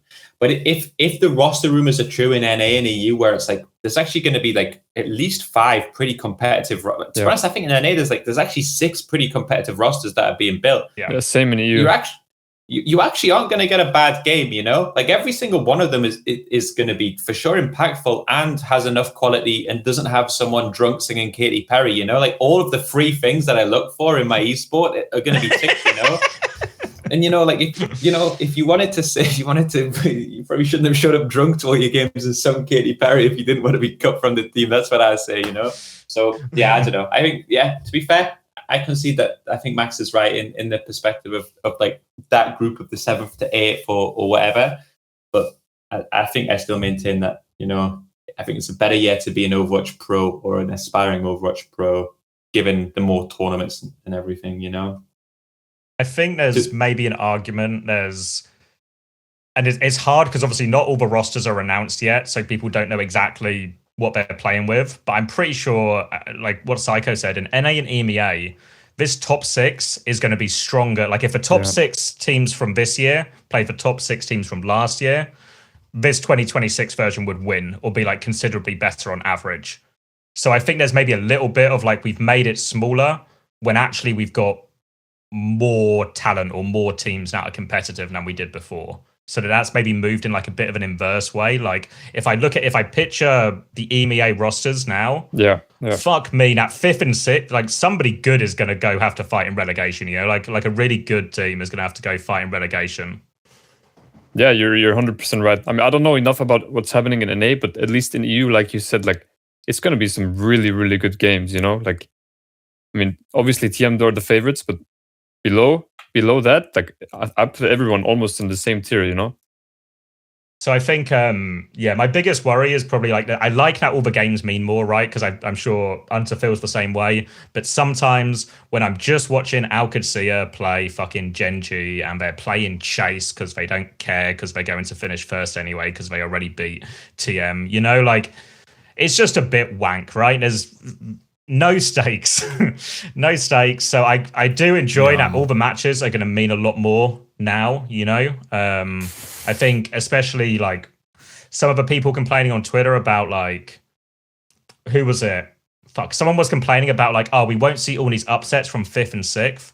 I think, to be fair, in 2026, I think the teams will be closer. But last year in North America, Do you know how many times the 5th and 6th team caused an upset across the entire year? Once.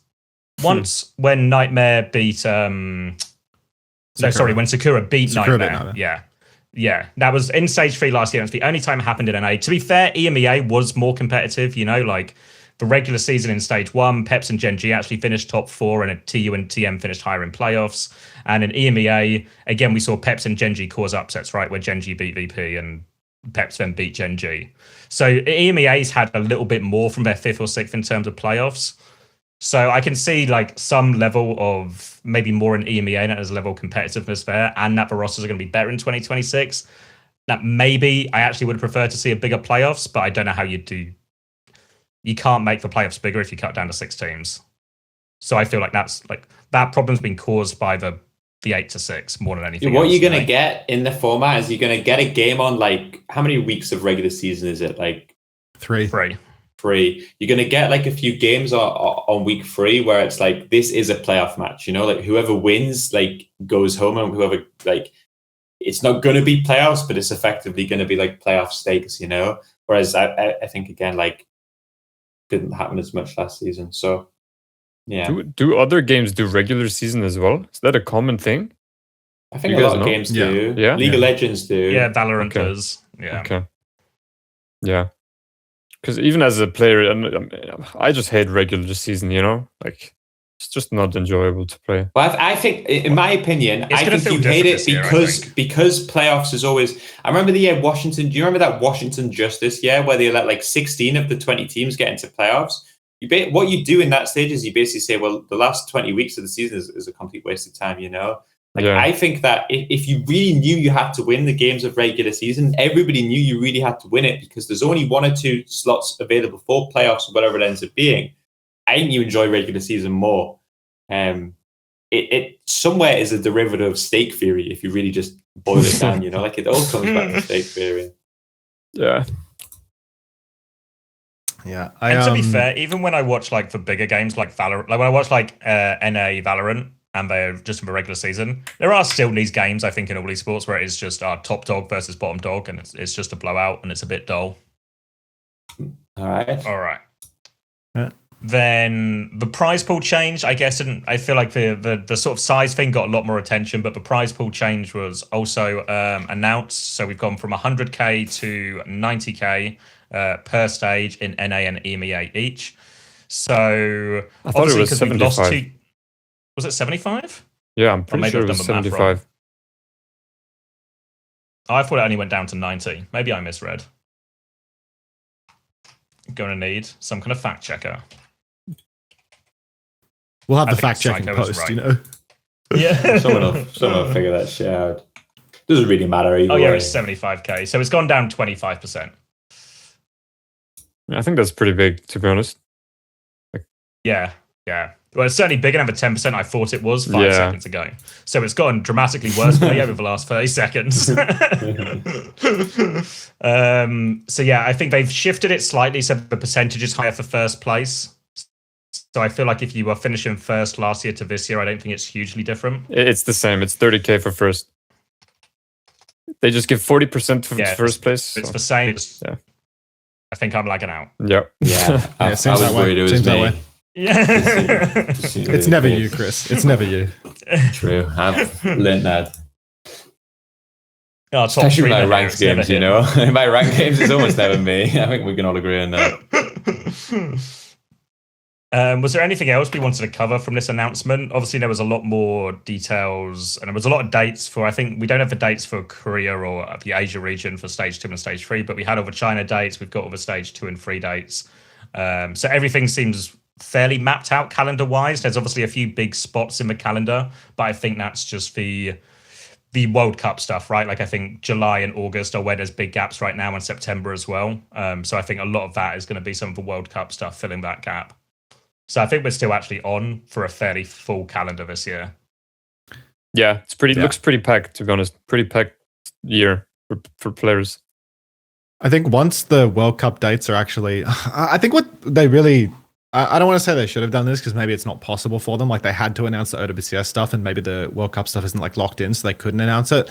But I really think that in their announcement for OWCS, I think everything they've done here would have gone down so much better with the entire community if instead of like they're literally posting a graphic. I mean, maybe you can get it up for me, Alpha. I'm not even in the screen share. I haven't been watching, but in the blog, I saw graphics that were like, here's the tournament circuit for the year, stage 1, stage 2, stage 3. And that's all you see on the graphic for what's coming in the year. But what's actually going to be happening, like a graphic like that you show on the screen, what's actually going to be happening is there's going to be gaps between each of these stages. There's going to be World Cup padding out this schedule massively. There's going to be wild cards, there's going to be a 16-team LAN somewhere, and then there's going to be BlizzCon as well. I think the omission of that stuff from this graphic on screen is a huge miss. Even if the dates are a little bit, uncertain, if some of the specifics aren't there, there's clearly, there are gaps in the schedule to account for where the World Cup is going to go. The World Cup should be in a graphic like this, even though it's not OWCS. Like OWCS and Overwatch World Cup are two distinct products.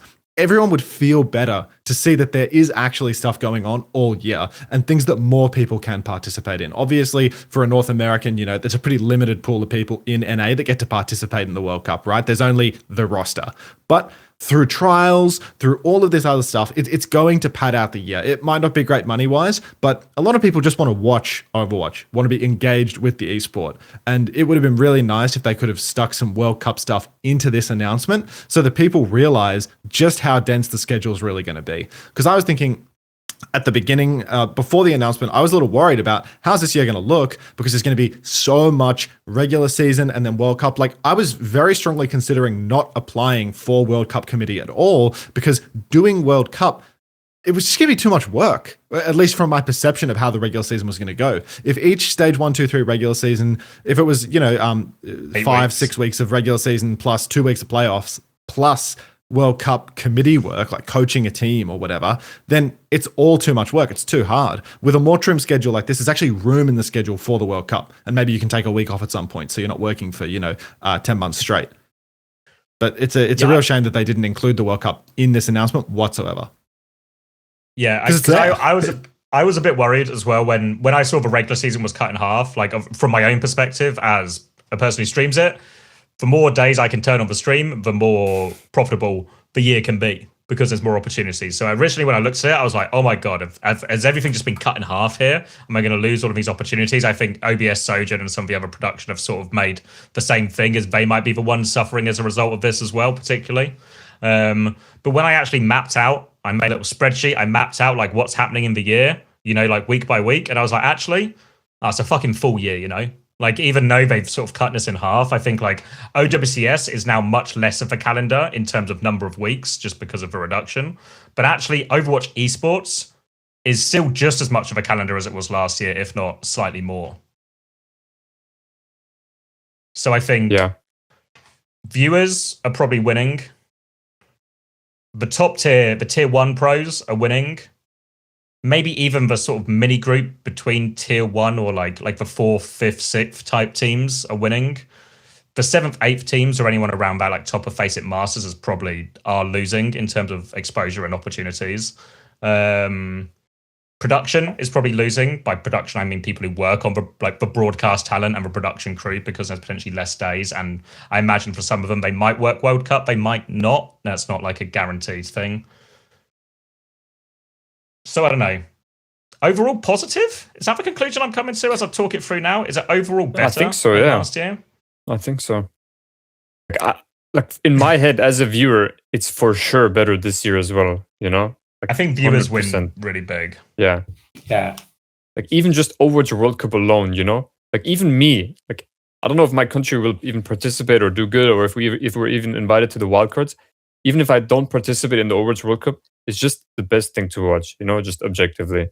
So I think too, this is what I'm going to try to push for in Team UK and stuff, and I hope other teams do the same. Although I've said this before, but I think making like more streaming content and stuff around the World Cup, it's a nice event to do that. Like I think, I'll say it now, I've said it before, it never goes well. I think we should stream scrims for World Cup. Like I really think we should do that. I think it is. We'll do it, Chrissy. We'll be the forerunner. Yeah, and I mean, I was gonna do like fully streamed if I get the committee, of course. You know, that's a big if. But if I get the committee, I was gonna do like co-stream the tryouts, like fully like sell out on the content side of things. So I am going to be running the tryouts, but I'm just speccing and I'm like watching the players and being like, this person is hopeless at this person is really good at this. Like I will be articulating the decision-making process of who is and isn't getting on the roster as a co-stream as the tryout, you know? And I think it's good because the players then, they have to deal with some pressure, you know? It's like they know that I'm watching them, they know that it's being streamed and everyone is hearing this stuff, and it's a good prep for actually playing on the LAN. So if there's going to be somebody that, you know, has to go and play on the LAN and play under a little bit of pressure, like this is a good little like Aussies don't get any LANs, right? So this is as close as they'll ever get to actually playing with lots of eyes on them and being kind of like flamed and having some pressure on them at the same time. So I think it'll be a good little product where like everyone in OS will watch this. Like 100% everyone in OS will be down to watch this. And the roster selection process is going to be pretty competitive. So I think it'll be like sick. I don't know if you'd do that for like UK because maybe your roster's like. I think I want to do. I probably won't just shit on everyone. Maybe the same. I'm not going to shit on. I already said. Hey, I said this guy's doing something bad. This guy's doing something. That's how I imagine this guy's fucking shit. Okay, so this guy is never played. I'm gonna get like one day into the and your coach is just head in my roasting hands. you. Head in my hands. Like, oh, we don't stand a fucking chance. It's over. You know. But I want to do the same as I'll sit to all the players. I think you should stream everything that we do. I want to stream VOD reviews. I want to stream the trial process. I want to do is maybe once we get really close to the LAN, everyone will. I know certain countries will definitely shit themselves and they won't want to do it. But I think for the most part, I think more players will get exposure. I think there'll be more content around Overwatch and more content around professional Overwatch. And I think there is, I think there's always one player that does well at World Cup and becomes a star. You know, I think that's why it's so fun. So I think, I agree. I think the World Cup stuff is objectively good, and I think if it has to come at someone's expense, you know, at least it's not me, so I'm okay with it. Oh, I mean, if we're talking like winners and losers for the entire year in terms of like the changes to the circuit, I mean, are the biggest losers of this entire change, is it the talent? Because I feel like they're getting absolutely. I don't know how many World Cup show days there'll be, because maybe World Cup show days will just make up for it. But because there's no announcement, it's hard to say. Because if there's less World Cup show days, it feels like they've actually been like decimated a lot more than anyone else, right? Because there's half the show days in EMEA. Is for, you know, there's this, what do they call it? The Conference Cups of a wildcard tournament. Is that going to be streamed, as in like Overwatch Esports doing a production for that? Do we know yet? I don't think wildcard will be. Yeah, I'd bet not. Because this is where, like, you know, like as much as there might be Overwatch on your screens that you can go and watch, but you might be having to watch it, you know, just on the relative country's co-streamer or something. Yeah. So there might actually be more production days for like the observers and the on-screen talent. I mean, for sure that the second or the first LAN, rather, you know, before the BlizzCon will be streamed, I think, by the talent. Yeah. So. But I can't imagine that whatever they do in reality, I don't see it being like, how many regular season weeks did we lose? Like 3 regular season, 1 week of playoffs. There's no way we'll take an additional 4 weeks. Basically, it's yeah, that's true. Yeah, 16 days have 24 days have gone down to 12 days work.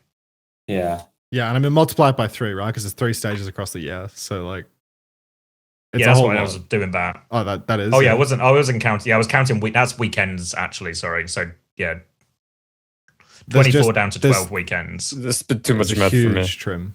Was there anything else from the format or structure that we wanted to touch on? We probably skimped over a lot of sort of, I guess, the Asia region and China, because it just felt like for China specifically, it didn't feel like anything's actually really changed. It seems like they're going to get loads of partner teams though too, right? So like it feels like I'm sure that's what I read somewhere. They're going to get 2. like, is it only 2? Yeah, 2 partner teams. Yeah, I heard it was going to be more, and now it's not more. Oh, okay. Well, it's still more is better than less. Yeah, for sure. Unless it's the number of teams in OWCS, in which case Chris will passionately less is more. So I'll rephrase that. More teams getting paid is better than less. Was there anything else from like Japan or Pacific? I read something, I can't remember the details here. Maybe I have to rely on my King of Japan for this one. Are Japan and Pacific being folded into like the Korea playoffs or something, or are they still having their own distinct? Did I read something about them being folded in some way? Or I saw something in my Discord where people were saying that it was going to be like 3 Japan, 1 Pacific, where like one team is qualifying through to something else. But I actually don't know. Like I'm gonna keep it A with you. I do not know what is going on. I think that like a lot of the details for Asia's playoffs in particular have been left like intentionally vague. Like they said that there was going to be an additional announcement about the Asia region later. Or do you have something for me right now? Wait, Aiden has popped off. So regular season 18 round robin, which is actually so they've gotten smaller, but 9 to 8. Top 4 teams advance directly to regional playoffs, and then playoffs will be a 4-team single elimination. Top 3 teams from Japan and top 1 from Pacific will qualify for the OWCS Asia Stage 1 Championship online. Yeah, so the OWCS Asia Stage 1 Championship, that happened before as a LAN at WDG, right? Like that was a LAN tournament where it was 2-2, and now that's going to be an online tournament. So like those 4 teams, 3 Japanese, 1 Pacific, are going to just go and play in an online tournament where they get plowed by Korea. Is that correct? Yeah. To qualify for a LAN? Like it'll probably be like those 4 Korean plus teams, top 4 from Korea, and then top 2 make it to a LAN or something, or 3 depending on how many slots there are. Maybe it would depend on the LAN itself, but yeah. So it's just I think that's how it works. I guess it might be one of these things because they've not announced for stage 2 and stage 3 details, so it might be one where they do it slightly differently for stage 2 on the presumption that EWC will have more spots and maybe a specific spot for Pacific and Japan to qualify a team 2 each anyway. So maybe it'll be different as for Nats for the stage 2. All right. Should we do current roster announcements that we do have, and then a quick client of the week, and then we're good? Okay. Yeah, but can I just say one thing before we get into rosters? Yeah, insist. Yeah, I do insist actually. Why the fuck is Blizzard being so secretive about the Stockholm prize pool? Like, it's out now, isn't it? Yeah, but that's on Liquipedia, no? Right? Yeah, but that's like it came out. Like did they make a tweet about it? I don't think they did. Like, I don't understand. Like I understand they tagged us in the Discord, right? They told us the prize pool, but like even Liquipedia, they had to like send them an email and everything. Like I don't understand why they're being so secretive about it. I mean, I understand it's not good and it's like half of what EWC is, even though it's World Finals. But like I'm not sure. Like, and they also give us zero transparency. You know, like how much skin revenue was actually sold, or like nothing. You know. I think when it hits like the 500k, which is the minimum, that means it didn't sell enough skins to go over. That probably means that Blizzard are actually having to put. Because no way this year sold the same as last year. You know, like for sure they're just filling it. Yeah, but I think last year was the same. I think they had to fill it last year too. Yeah, that's what I mean, right? Like, but it's because they only give 25% of the skin split, no? Is that not the... Yeah, but don't you think a little transparency would help?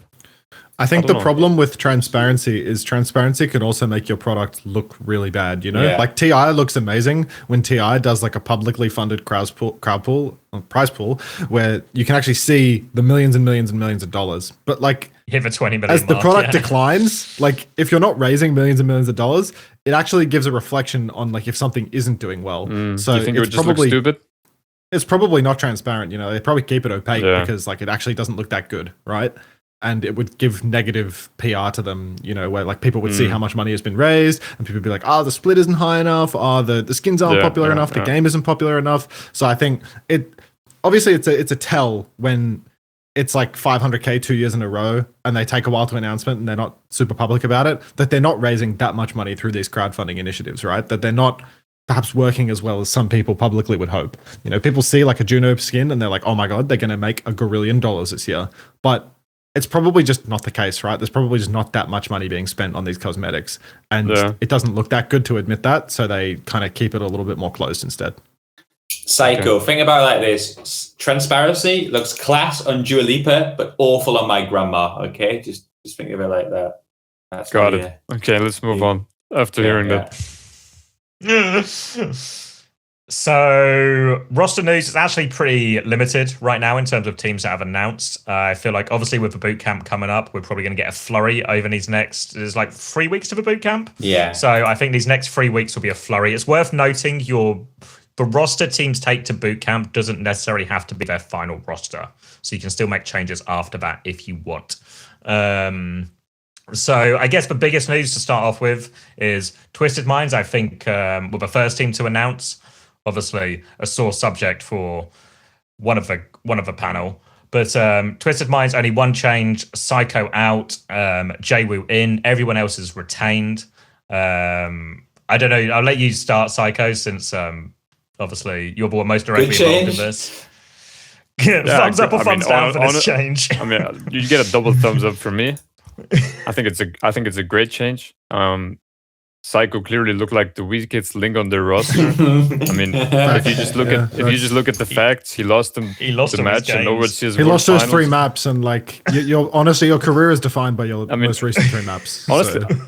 I don't even know why You're they only got him in the first place. Performance. Why did they even get him in the first place? And why did they keep him throughout the entire year? I don't know. It's just crazy to me. I was saying that. So honestly, as far as I'm concerned, change. like he never won OWCS, never won Saudi E-Leagues, nothing, right? No. Honestly, just remember those 3. Great change, and yeah. Do you think they're going to do well with somebody that... I'm going to disagree with you. You're a contrarian, mate. I know it's not like me, but I'm actually going to disagree on this one. It's a hot take. I think this is such a fucking weird change, to be honest with you. I feel like even if you think Jwoo is better than Seicoe, it has to be so marginal at best, you know? And, you know, the thing is, we're talking about how great the TM environment is. But the TM environment is fantastic when it's winning. If things start to go wrong, that lovely rosy garden, it wilts quite quickly, you know? And I think that one thing that you were really good at within the team was obviously if you were benched, you were able to still participate and you were still able to get on it with everyone. And when you bring in someone new, you don't know if they're going to, like, presumably Jwoo was also going to have to live in Saudi Arabia. And I've spoke about that endlessly. There was all these other factors about why he might struggle or he might not enjoy it the same way. And I think if you're going to take all these risks, at least get someone who's way better than Seicoe. You know, that's the main thing is if it's proper, I can kind of fuck with it, you know? But unless there is like hidden drama and everyone hates you, mate, I just can't see why to take the risks here. I have a question. Well, I have a theory, but I guess Seicoe will have to confirm or deny. Before that, though, I do think, like, when I looked at the Twisted Minds roster, I did feel like what they really needed was just, like, one more low English Korean. So I can totally see why they got rid of you for that. But outside of that, my assumption was that, like, they got rid of you because they wanted to get, like, someone that is, like, more likely to be a clear upgrade. You know, like, they were probably gunning for, like, Stalker or maybe Alpha Yi or something like that. And they probably just lost out on all of these, like, super in-demand Koreans. Like, I think... I'm not sure about Zest, but like Stalker is like the really, really obvious one where he's like going to be free this year and like everyone's going to want him. So I could totally see them cutting you for Stalker. What I don't understand is like, why didn't they bring you back once they didn't get him? Had you already signed elsewhere by the time they didn't get him? Or did they just decide that they would actually rather take a low English Korean Jwoo over you at that point? Because do you have insight into that? Yeah, I mean, to be honest, I thought they were going to get Stalker as well, but then it turns out to keep the rest of the roster, they had to spend the most money any OWCS team in history has ever spent, you know? So I don't think they had the money to get Stalker. And, you know, I talked a little about me getting kicked on my stream after, and I'm pretty sure... They didn't appreciate that? They didn't appreciate that, so maybe the bridge was burned, even though I tried to stay... I mean... Like I always talk good about really respectful in that. I mean, I always try to be as respectful as possible, and I always talk good about them, you know, because I really did enjoy my year, and I really do think they're all insane players and all of that. But yeah, I don't know. They didn't try to come back to me. I wasn't signed yet, and they didn't try to come back to me. But I fully agree with you guys. I thought when they got rid of me, they're gonna try to get Stalker. In my opinion, honest opinion, I don't see this change making sense. Even if Chris said, you know, like. Even if Jay was 5-10% better than me, that's up to you guys. But even if it was, I don't think it makes up for the other parts I brought to the team, you know? But that's just my opinion. And obviously, I have to think highly of myself. I try to stay as objectively as possible. I agree with you because Chris agrees with you. Yeah. Me and him see eye to eye almost always. But I mean, Famously they so. did like Peas in a many pod. parts of that roster did want to keep me. By the way, even over someone like Stalker. Yeah, I think overall, the bigger, like, I agree with everyone else that like it didn't make any sense to cut Seicoe to bring Jaewoo in. I think Jaewoo's just going to be worse. I think you lose also what Seicoe had, where you could do like a still a Lijiang Tower sim for one map or something, or in certain situations. I think Jaewoo's got, what do you call it earlier, Chris? Like an outdated. He's got the old outdated hero pool, like the Tracer Genji type one, which I guess is kind of why he's signed, but I feel like it won't be as effective. I think you talked about like leadership gaps sometimes when Yui was out of the roster and like you and Astro having to fill in. I feel like Jaewoo, like I remember speaking to Smash, I'm pretty sure Jaewoo's English isn't that good, like it's going to be not a lot of big comms from Jaewoo once he's in. Yeah. So it just feels like it's going to be worse all the way around. And I feel like there's just something, I don't know, like it's just intangibles, right? And the problem with intangibles is they're really hard to make tangible. But I feel like it's fucking with those things can have like longer rolling consequences. Like you might not see in stage 1 next year or this year now, I guess, but you might see in stage 2 or you might see in stage 3 or something, And I think those things are like, when you've got a winning formula, you've literally just won. It feels like an unnecessary risk. I will say TM did like keeping Simple and Astro though was like that's a huge win for them. Like I was convinced Simple was going to leave TM. I was convinced like Crazy Raccoon, especially when Shu was out the door, right? Crazy Raccoon would have just been tapping up Simple and that was going to be the move. And maybe Simple still really likes the team, etc. But when Crazy Raccoon come knocking and there's a chance to go play back in Korea, play on Crazy Raccoon, that you'd take that opportunity. So I think retaining Simple and re-signing Astro and everything like this is like a huge piece of business for him. Yeah, I mean, here's the objective truth, right? Like last year, me and Jaewoo, I mean, you could say we were going like toe to toe, matches all the time. Like I don't think there was a clear player who was better. I don't know why you're laughing, Chris, but no, just smiling. No, but objectively, Jaewoo was a really great player, right? But like it's just a risk, Yeah, like, agreed. He has to live in Saudi. He has to play on ping. Like he wasn't enjoying his time in Serbia even last year. Like I don't know how he's gonna survive Saudi. He doesn't have a Korean coach this year, So yeah, like it's gonna be so much harder for him. He's really young too. Yeah. I mean, there's just many. It's also insane pressure, by the way, for him, because they just won everything. So if they just like lose a match to I don't know VP now, like it's surely that won't feel nice to him, if he's playing. But yeah, I mean, obviously Jay was a great player. I'm sure he's gonna do fine, and they'll still be a really good team. And Chris, stop laughing right now, okay? I'll be right back. I have to excuse myself. I can't stop. I feel like it's fair to say as well, like, 'cause obviously Simple, Jaewoo will have a benefit, and there'll be a second Korean now, so he'll be with Simple. But yeah, I was thinking like Simple, some sort of buddy system. Yeah, but I don't know if Simple strikes me as like, maybe he's different in Korea. Maybe a big part of the reason I think about it now is part of the reason sometimes he's so quiet is he's just standing around a bunch of English people and he doesn't have the language skills to keep up with the bullshit. But I guess I wonder, like, I guess I don't see Simple as like, an adult figure in that sense, you know what I mean? Or like a father. Sometimes you get with like the older Korean players and there's kind of a looking after type thing. Like I know and maybe it's not a perfect fucking example, but I know you talked about it a bit on TU, Chris, about how like Twilight was like, maybe it didn't work out, but like he was above Heesung in the sort of like hierarchy, So in theory, there was like a guy to look after one of the younger players, but I don't know if like Simple really gives me that impression. But maybe I don't it think can so, just be because they're both really young thing. as well, Yeah, so but they were on a team together on Poker Face before, so maybe. Oh yeah, true. Yeah, so maybe they are quite buddy, and maybe actually will just be a net benefit for all of them. Yeah, maybe Simple was like saying behind the scenes, like I just if I had one of the boys live with me, my life would be happy. Exactly. So maybe it could make sense on that aspect. Then the other big announcement is, of course, yours, Chrissy, which we touched on a little bit earlier, where you've made the big move of keeping the 2 carries and then adding Admiral Lethal players you've worked with before, and UV as well. So I feel like right now, I don't think this counts as a leak. I feel like everyone knows it, but like Team Liquid aren't really making any changes as far as I understand. It's going to be, they kind of set out their stall to keep the same roster for a long period of time on these young players. So it feels like you guys and Team Liquid now are going to end up like top 2 tier break everyone else with this roster. Yeah, well, I hope so. I think in a lot of ways better than theirs now. I mean, I think as much as I'd love to play the underdog card and say that, I really don't see how. Like, if you look at, we were 1% of a diva bomb away from winning grand finals against these guys last year, and in my opinion, not to be disrespectful to anyone, but I think our roster is clearly upgraded to what it was last year. It feels really hard for anyone to argue that. So I think any attempt to say that we shouldn't be first seems really naive. Like, I think this roster should win, and I think we will win.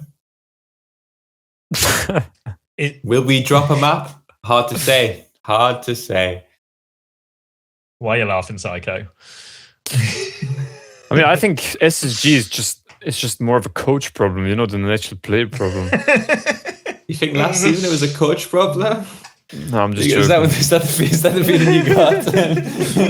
No, I'm just joking. I think like you said, it's just objectively upgraded roster, and I don't see how they wouldn't be toe-to-toe with Team Liquid if they already were last year. Is we're talking this roster? No, we're talking SSG versus Liquid. Yeah.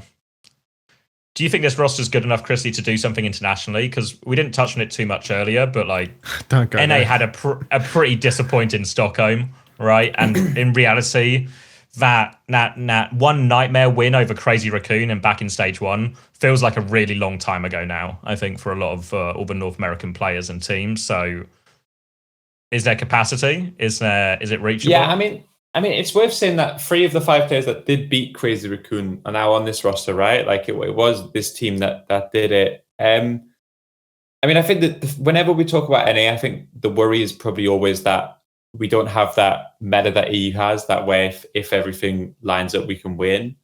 I think it's hard to say that we won't be more competitive internationally. I think a big thing for this season will be if like we talked about with like Korean tier 2 and stuff, like if the Korean level, as everyone starts to get older and retire, like if that level starts to drop, then I think that this roster is, like, on paper certainly capable of punching up to those teams, on the right day. I don't know what the exact meta needs to be. It just needs to be some sort of off-tank meta. But I think what I can tell you from Sweden, from our perspective, is very early on in the boot camp is we felt our old SSG roster, it was just never a roster that was designed to win internationally. It was always going to be too tricky because there was just a significant gap in all of our scrims. It was just, in NA, we were able to build a system and we were able to work towards strengths, and our strengths were better than the strengths of other teams. Like Hawk and Lenny, when they got going, they were better than the players on the other teams. But you go international, all of a sudden, Hawk's a great player, but he's only playing against great tanks, like there is no tank gap for us to exploit there, Lenny's a great player, but who did Lenny have to play against to be able to get top 8 internationally? Like that gap that existed in NA no longer existed. And then obviously the potential weaknesses of our roster started to get found out. So I think that when I look at this, I think I can't see on a mechanical individual level these teams around our level, those like top 8, top 6, top 4 teams. I don't think there are significant mechanical gaps anymore.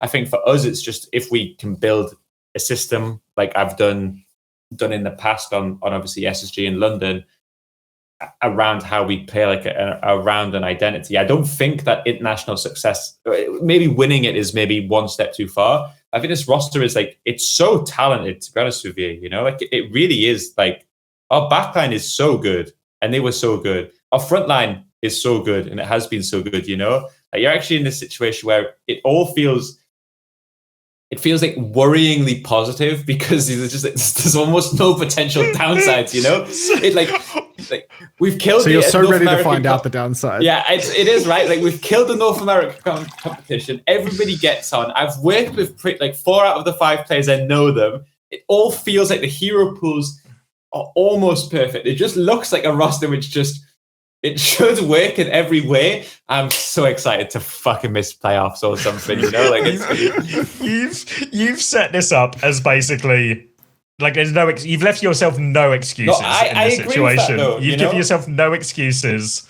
Like when we built TU, you know, like there was all this upside, but there was always slight dangers. Everybody's pointing out. But this, I still, when I look, I don't like unless Winston is just the best hero in the game. And even then, if it's a Winston ball year, it's over, bro. Like you're gonna have to. No, but even then, if it's a Winston ball, it's like it's second place at worst. You know what I mean? Like, well, I'm excited to find out, but I think that is exciting, right? Solid, you know. Life is exciting when you can't predict it, and I can't predict how it's going to go wrong yet, Chris. I was thinking, I think this is the best mechanical roster I've ever coached. I'm pretty sure it is, right? Like maybe. Wow, like Philly. Oh yeah, like season 3 Philly maybe. But I think like even like, no, I don't know. To be honest with you, our version. I think there's some pretty good players in maybe you're true, but it's pretty close. I think, to be honest. I mean, I agree. You have a really good roster. All right.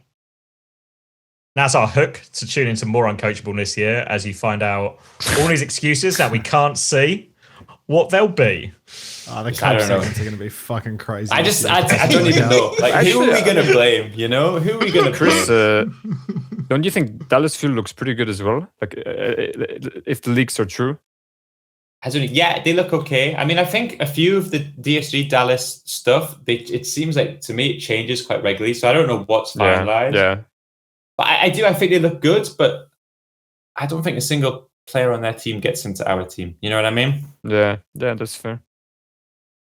And there's obviously a coach gap that we haven't explored yet, but we'll talk about that later. Yeah. Which direction? The gap is closing. In terms of other stuff, it happened quite a while ago now, but obviously Shoe of Crazy Raccoon is the big one. Feels like Vigilante is feels sort of destined to take that since Simple stayed with TM, but it feels, I don't know if you guys know, I'm not asking for leaks here, but it just feels like at the moment there's still a lot of stuff in flux considering how far we are in January. I think even with insider information about a lot of these, I still don't think any leaker has got it accurate, because it's just, I think everything is like is quite up and down. I mean, but do you know, Chris, if the partner teams in the NA are finalized? Like, is Fuel and DSG still not finalized? I don't know. I'm 99% sure DSG isn't. Okay. I don't know about Fuel. I think DSG is finalized now. I'm pretty sure DSG is finalized. Yep. I think Fuel is as well.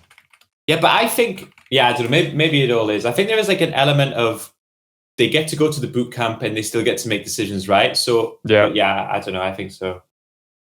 Because in EU, all the partner teams are finalized, but like other than that, like it's still all up in the air. I think, at least as far as I know.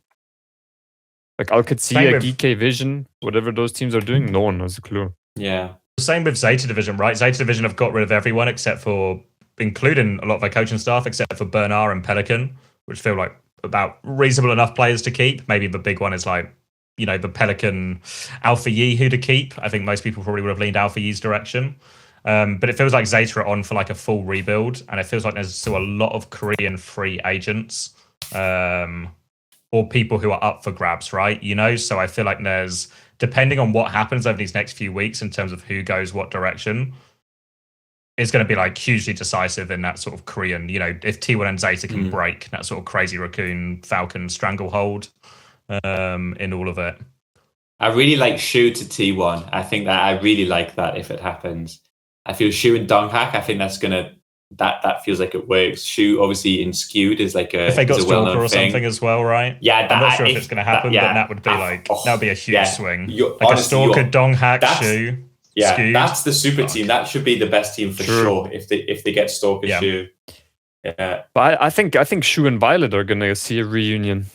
Yeah, I think Violet's the important one. Like, I don't think Stalker's the one that matters. I think Violet is actually the one, because I was talking about this on stream the other day, where it's like if you have Violet come back to that team, I feel like Shu and Violet has this like unbelievable star power. You know, they're not really like contemporary, or at least Shu's not really contemporary because he's the old man that plays carry and gets picked. But like those two together, it's like the two most powerful supports in the world. Do you know what I mean when I say powerful? Like they just have that like fucked up carry potential beyond all else, you know? Like they actually have aura and hype moments like that, but it stands the test of time, you know? Like that backline is going to do some fucking damage. Like I just don't believe in that if it's like Shu plus Lee Su-min. Like if it's Shu Lee Su-min on ZETA, I'm going to be so disappointed because even though Lee Su-min, like he's got that Kiri on him, like he doesn't have Violet aura, you know? Like he's not doing more damage than every DPS player and everyone on his roster, you know? Like Violet would finish a Lijiang tower map where they're stomping and he would have more damage than anyone else in the team except for the tank or something. Like it was just ridiculous. And nobody can do that. So I think Shu Violet is the lineup that has to happen. Does anyone even want to play with Violet though? Is that not the problem? Everyone hates him, I think. Everyone hates the guy. Yeah, I can the problem is once you've been around long enough, everyone gets to experience you. So if you're a bit of a shit, by this point in your career, everyone's experienced it. But that Violet aura is actually a real thing, by the way. Like he actually plays different to everyone else. Like he just aura walks, you know? And if Diva wasn't a hero in last year, like Vision would have actually done so good. And Diva then have him on, they just have him on Ilari and he's just Violet. doing so much damage, you know, like it's actually unbelievable. It's the same on Kiri. Like I remember, I think there was a time, it must have been when he was on Houston. I remember like we beat push into Houston and then Landon is dead through beat. And we don't understand how. And then Landon goes in the replay and Violet is just standing right behind him, headshots him 5 times in a row. Like literally 5 times in a row. And it's just like, I guess that's how the push went wrong. We just need to be careful. Violet doesn't quintuple dink our BAP as we walk in. It's insane because every region has a main support chasm. It's so dry. That's the thing that saves him. And he's still. The thing is, every single team needs a main support in the entire world except for like 2, and that's why he still might be teamless. Like I still swear, he's the best main support in the world. Yeah, I mean, I'm sure he is, dude. I'm sure he is, but I don't know. I think, I mean, I think to me, when I look at some of the potential players that are still left in EU, like I'm thinking like that Ziad, Lib there, Violet, one Korean plus Gala or something. I look at that and I think, okay, on paper you have an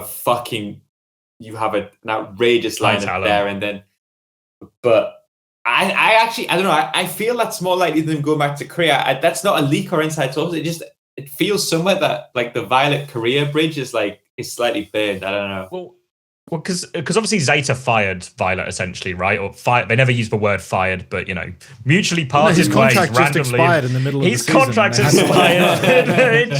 It's February for contracts. What can we do? Oopsie. And we didn't offer him a new one. Whoops. Silly old us. Alpha, you get on main support. I can give you some... But ZETA have got rid of their coach, right? ZETA's got rid of their coach. They've got rid of most of their team, right? He's giving us something. No, I can give you some insider information here. Changun wanted to fire Violet, but the org wanted to keep Violet. So they had this big argument, and then, I mean, they fired Changun. The concept of picking Changun over Violet is fucking crazy as well. I think Violet is going back to But he's gone now, ZETA. right? Exactly. That's going back to ZETA? Yeah. The Guna had like the worst drafts of the whole world. But that's what I was going to say is all the people ZETA have got rid of so many people. All the people who fired Violet may no longer be there. Confirmed by Seicoe's insider information. Just Bernard, Pelican. Is Rascal still there? Ooh, I like it. I could work too. Shu, Violet, Bernard, Pelican +1. It's Houston. They're just bringing the boys back together for one last ride. All we need now is to find wherever hole Happy is hiding in. Oh, Happy, yeah. But that roster has got the same aura as that T1 one we said, no? It does. I agree. I think whichever tank, Bernard or Donghak, whoever you go with, they're both so good. You just get a good backline around it, and I think you're... ZETA might make a land this year. It's an SSG situation where it might look so good, and I'm excited to see how they fuck it up again. I don't know if there's actually too much else to talk about. I guess like maybe Onside have confirmed a couple of players, and maybe what's most interesting about Onside signing is the fact that Attack and Spin have both been announced, which obviously means they're now out of the running for like going up to any of the big Korean teams or going internationally as well. So that's probably the most interesting bit of that, but I don't think it's any huge surprise, especially for Spin, since the role is so deep. Yeah, it's tough. I guess by the time we do the next podcast, I suspect we get, like I said, I think in the next 2 months there'll be loads of roster announcements. Wait, when is this next episode episode's airing? gonna be like all rosters, right? Say again. Which one? Yeah. Oh, wait, so answer Seicoe's, when's this episode airing? Probably next week sometime. And what did you say, Max? Yeah. Next episode is just going to be like all rosters, isn't it? Because there's probably going to be a big flurry of roster announcements, and then we'll probably record something to talk about that. Maybe a bit more like World Cup detail, and that'll be it. People want an awards show. A lot of people want that back. I can't believe that. Like, Overwatch TV did their fucking awards show. Like, what are we going to do? Just plagiarize everything that Overwatch TV did? But that's voted for by the people, you know? We can have a debate and... The people don't do that. Shit. Well, I disagree with you there, mate, okay? Name one thing we've disagreed on.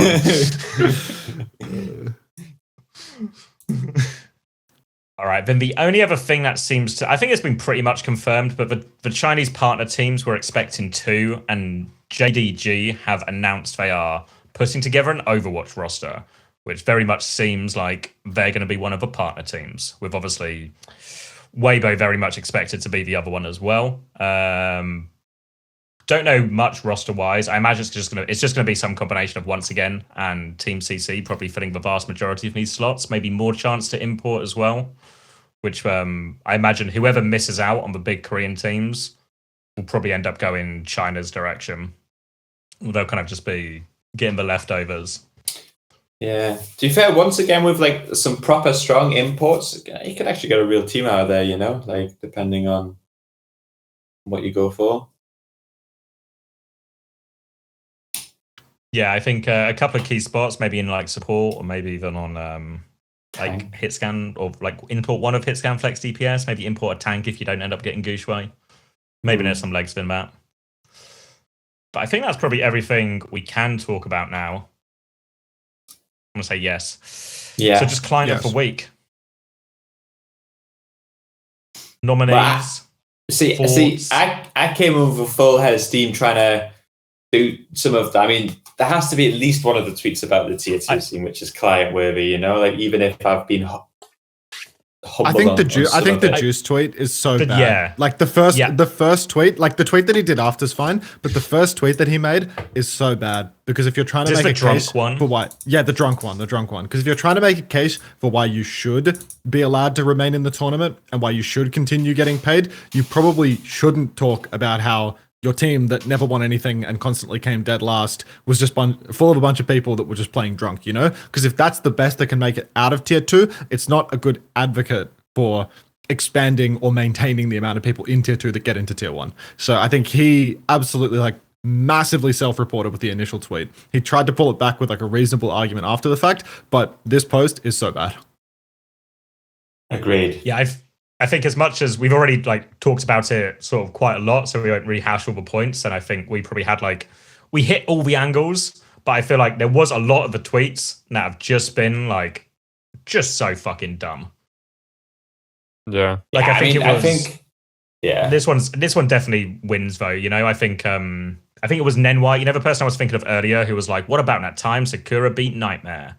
And it's like, yeah, this only happened once all year in North America, so it's really not the point you hoped it would be, you know? Yeah. And I also hated like a lot of the tone of the tweets too, where like maybe I was accused in the debate of lacking nuance, so like thinking of the other side. But I think the same is super true of some of these tweets where it's just like do you really think this is why Blizzard did it? Was just like they thought, oh, but we don't want like Peps to get there's just a lack of understanding of like why decisions are made, or like, and it's just like doom posting as if Blizzard like didn't realize what they were doing, you know. And I feel like that happens all the time when you get these decisions, you know.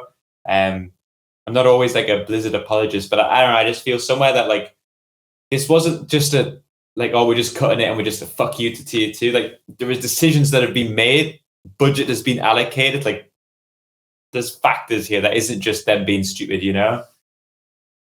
Yeah, it's maybe like always a boring answer, but ultimately all of these things boil down to the money, right? And I think it's very easy to suggest, I think it would be better if we did this. I think it would be better if it was like this. I think it would be better if it's like this. But as soon as you have to do that, but you also have to make it work within the financial means, that's when it gets really tough. And obviously, none of us know that information. So I think the presumption is that it's been spread out. So it's just like, I feel like it's not a very exciting answer, and maybe it feels a bit cop-outy, but can you do better without just magicking more budget out of nowhere? Genuine question. How do you fix tier 2? Like, is there a, like, how do you do it? Because people have been talking about this a lot, right? Like, people have been like messaging on Discord or talking about this, of like, because I think this is like, people are using this almost as like a, what can we do to fix tier 2 now? I think people don't understand that, like, the system that existed before had so much more money in it. Like, we've seen nothing but budget cuts for, like, you know, probably going on like 6 consecutive years now, something like that, maybe even more. People want to save tier 2, but the reality is all of these programs, all of these initiatives, they all cost money, and the money just doesn't exist anymore. You know, it's simply not there. So you can try through like grassroots community effort to organize more stuff that is external to tier 2 to try and put more eyes on the product and such. But you also need to recognize that we're playing a game. We're involved in a game that gets like 10,000 viewers on Twitch, that doesn't have lots and lots of, you know, celebrities involved in the game that have hundreds and hundreds of, or millions of, you know, followers on Twitter. Like, it's just not the most popular game in the current year. And in order to save tier 2, you need to spend a lot of money that doesn't exist. You know, the only people that are saving tier 2 are the Saudis by having their own tier 2 like grassroots initiative. I guess because if you compare to games like CS, Valorant, League, or whatever, there's going to be like a much more robust tier 2 scene in all of these things. You know, like, and that's like the ideal state, right? Same as what contenders used to be. Is you could make a full-time living on your way to becoming a pro, so you get like this increased talent pool. But do other games that are more comparable to our size have like an incredibly healthy tier 2 or something? You know, like Call of Duty, or I don't know the answer. Like, what's the Rocket League Halo, tier 2 like? I don't know. Yeah, you know, like, I don't know the answer to these questions. So I'm sure there's some people who are watching who can maybe give us more. But like, is it not is it something that just cannot be avoided with a game that is at the popularity, viewership size that we are, you know? Like, is it just it just feels worse for us because we used to have contenders, right? So we have like that nice thing that was really good, and a lot of the current pros all came through and all benefited from, that we just can't have back. Yeah, I mean, it's also like there was loads of money in contenders, but it was probably also hemorrhaging money like horrendous too, right? Like, there's no way like the contenders program, maybe it was designed to lose money anyway, but like, well, all of Overwatch League is the thing. Like, we actually had it really good before. Yeah, we had it really good because all of the money they were losing was going into our pockets, you know? Like, that's what we want back. It was getting the same viewers as OWCS is now. Like, prize pool was the same. Contenders prize pool and OWCS prize pool now is the same, I think. And it was getting similar viewers, if I remember correctly. What's the prize pool now for FaZe? But yeah, I mean, but one thing I don't understand, like, I would put Rocket League in the same tier as Overwatch. Do you think that's fair? I think so. Yeah. I think Rocket League's larger than Overwatch, isn't it? You think it's larger? I think so. I don't know. Why? Because you're looking at prize pool? Yeah, exactly. I was going to mention that. I think their prize pool is like 6x hours. There's 64,000 people watching Rocket League on Twitch right now, bro. Like, yeah, but there's something going on right now, because usually when I check it, they're same as Overwatch. Jinxie is watching it for 37,000 viewers, but like, we don't get that. We like never get that in Overwatch, really. It's true. Like, we had 100k category viewers for like the World Major, but like, there is something happening right now in Rocket League. You're right. There's like a bunch of MLG channels live and stuff, but I'm not 100% sure, but I do think that Rocket League is a little bit larger than Overwatch nowadays. Yeah, okay. Then maybe I'm wrong, because I thought Rocket League is the same tier as Overwatch in terms of probably like similar, approximate. Similar tier, but like, I think the salaries are like a lot higher in Rocket League. I'm 100% certain. Probably, yeah. No, I mean, I've like talked to some of the Rocket League pros. They're fucking walking on us. You say they are higher? Yeah, they're higher. Like, on average, or them, right? I can't give too much insight beyond that point. Yeah, okay. I was going to say, but there's also less of a, like, it's a 3-person team versus a 5-person team, right? So if a prize pool is comparable, or maybe even slightly more if it's slightly bigger, and there's 3 people instead of 5 people, it's going to, you know, when the budget's just going to go further because you need less employees. Yeah, it's true. That's true. I just, I only talk to the people that I met. Like, it's a really small sample size. I don't know about like all the different teams, and I don't even know how competitive those guys were in the scheme of things. But I guess, yeah, when there's only like 3 people that need to be paid, it makes sense that they can afford to pay them more as well. Yeah. So, no solutions to solve tier 2, but maybe if we give them client of the week, it'll help. I think it give will. tier 2 client of the week. You think that I don't think that.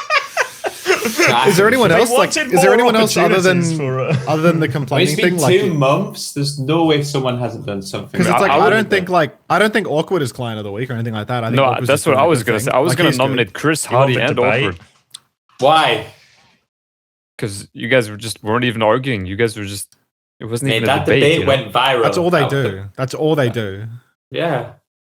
They just that viewership of that debate was better than any Uncoachable episode within like 4 days. Like, it went fucking. Really? I didn't. Yeah, mate, it went supersonic. That is my most successful podcast ever. Was that debate? How many viewers does that shit have right now? Let's have a look. I swear it's like 25k or something there. I can't even find it. What's it called? Yeah. Or is it on another channel? No, wait, I'll find it. Yeah, I couldn't find it either when I tried. I had to go into Hardy's Twitch chat to find it. So clearly it didn't go that viral. It's 24,000 24k in 4 days. Yeah. I mean, any Twitch chat I went into for like 3 days after it was just every single person. There's always someone that would at me and be like, have you seen the Awkward debate? Have you seen the Awkward debate? It's just like, I don't know. I don't understand how people can want to sit down and listen to that shit for like 2 hours. It's like Awkward sells a fucking product. This is his job. You think Awkward's going to tap into this and be like, you know what? You're right. The thing that I earn all of my income off, like, it's actually a bullshit scam. Whether or not he knows it, like, he's obviously going to defend his shit to the end of the earth. And we all know that it's fucking useless. And then the person that is like using it and is the advocate for it is fucking gaming for hope. Someone that we all know is a fucking it's moron. So good. So like, I've just condensed your 2-hour debate into like 5 minutes. I just saved you 2 hours. Go listen to a fucking ebook. Like, Jesus. It's so good. When David comes in, it's so good. Like, I don't like lolcows. Like, this is just like a big fucking lolcow, like dog walking them on the street. Like, I just can't deal with that. It's unbelievable. Brilliant content. No clients there, okay? No clients there. That's what the Overwatch scene needs more of. That's what I'm going to do. I'm going to make more drama and debates on my stream until I become Jinxie, and then we can host the debate, Chris. A political debate. That's what we need. We need an Awkward political debate. I'm sure. We say this every time, but I'm sure there must have been something in the last 2 months that qualified. But I can't tell you what it is. Yeah, no idea. Process of elimination. I feel like there's proximity to the recording of the episode is such a difference maker in whether or not you win client of the week. If you do something horrendous, but you do it a week before we record, you're perfectly safe. Yeah. If you do it 2 days before, no chance. Fine. Absolutely fine. All right. We're back. All right. We're so back. When's the next episode? I reckon maybe just before boot camp when we have all the rosters, or presumably at least more or less all the rosters. All right. We'll hold ourselves to that, okay? We're always good at keeping to what we hold ourselves to. And there's definitely Q&As coming out if you want to subscribe on Patreon, okay? So don't worry about that too, okay?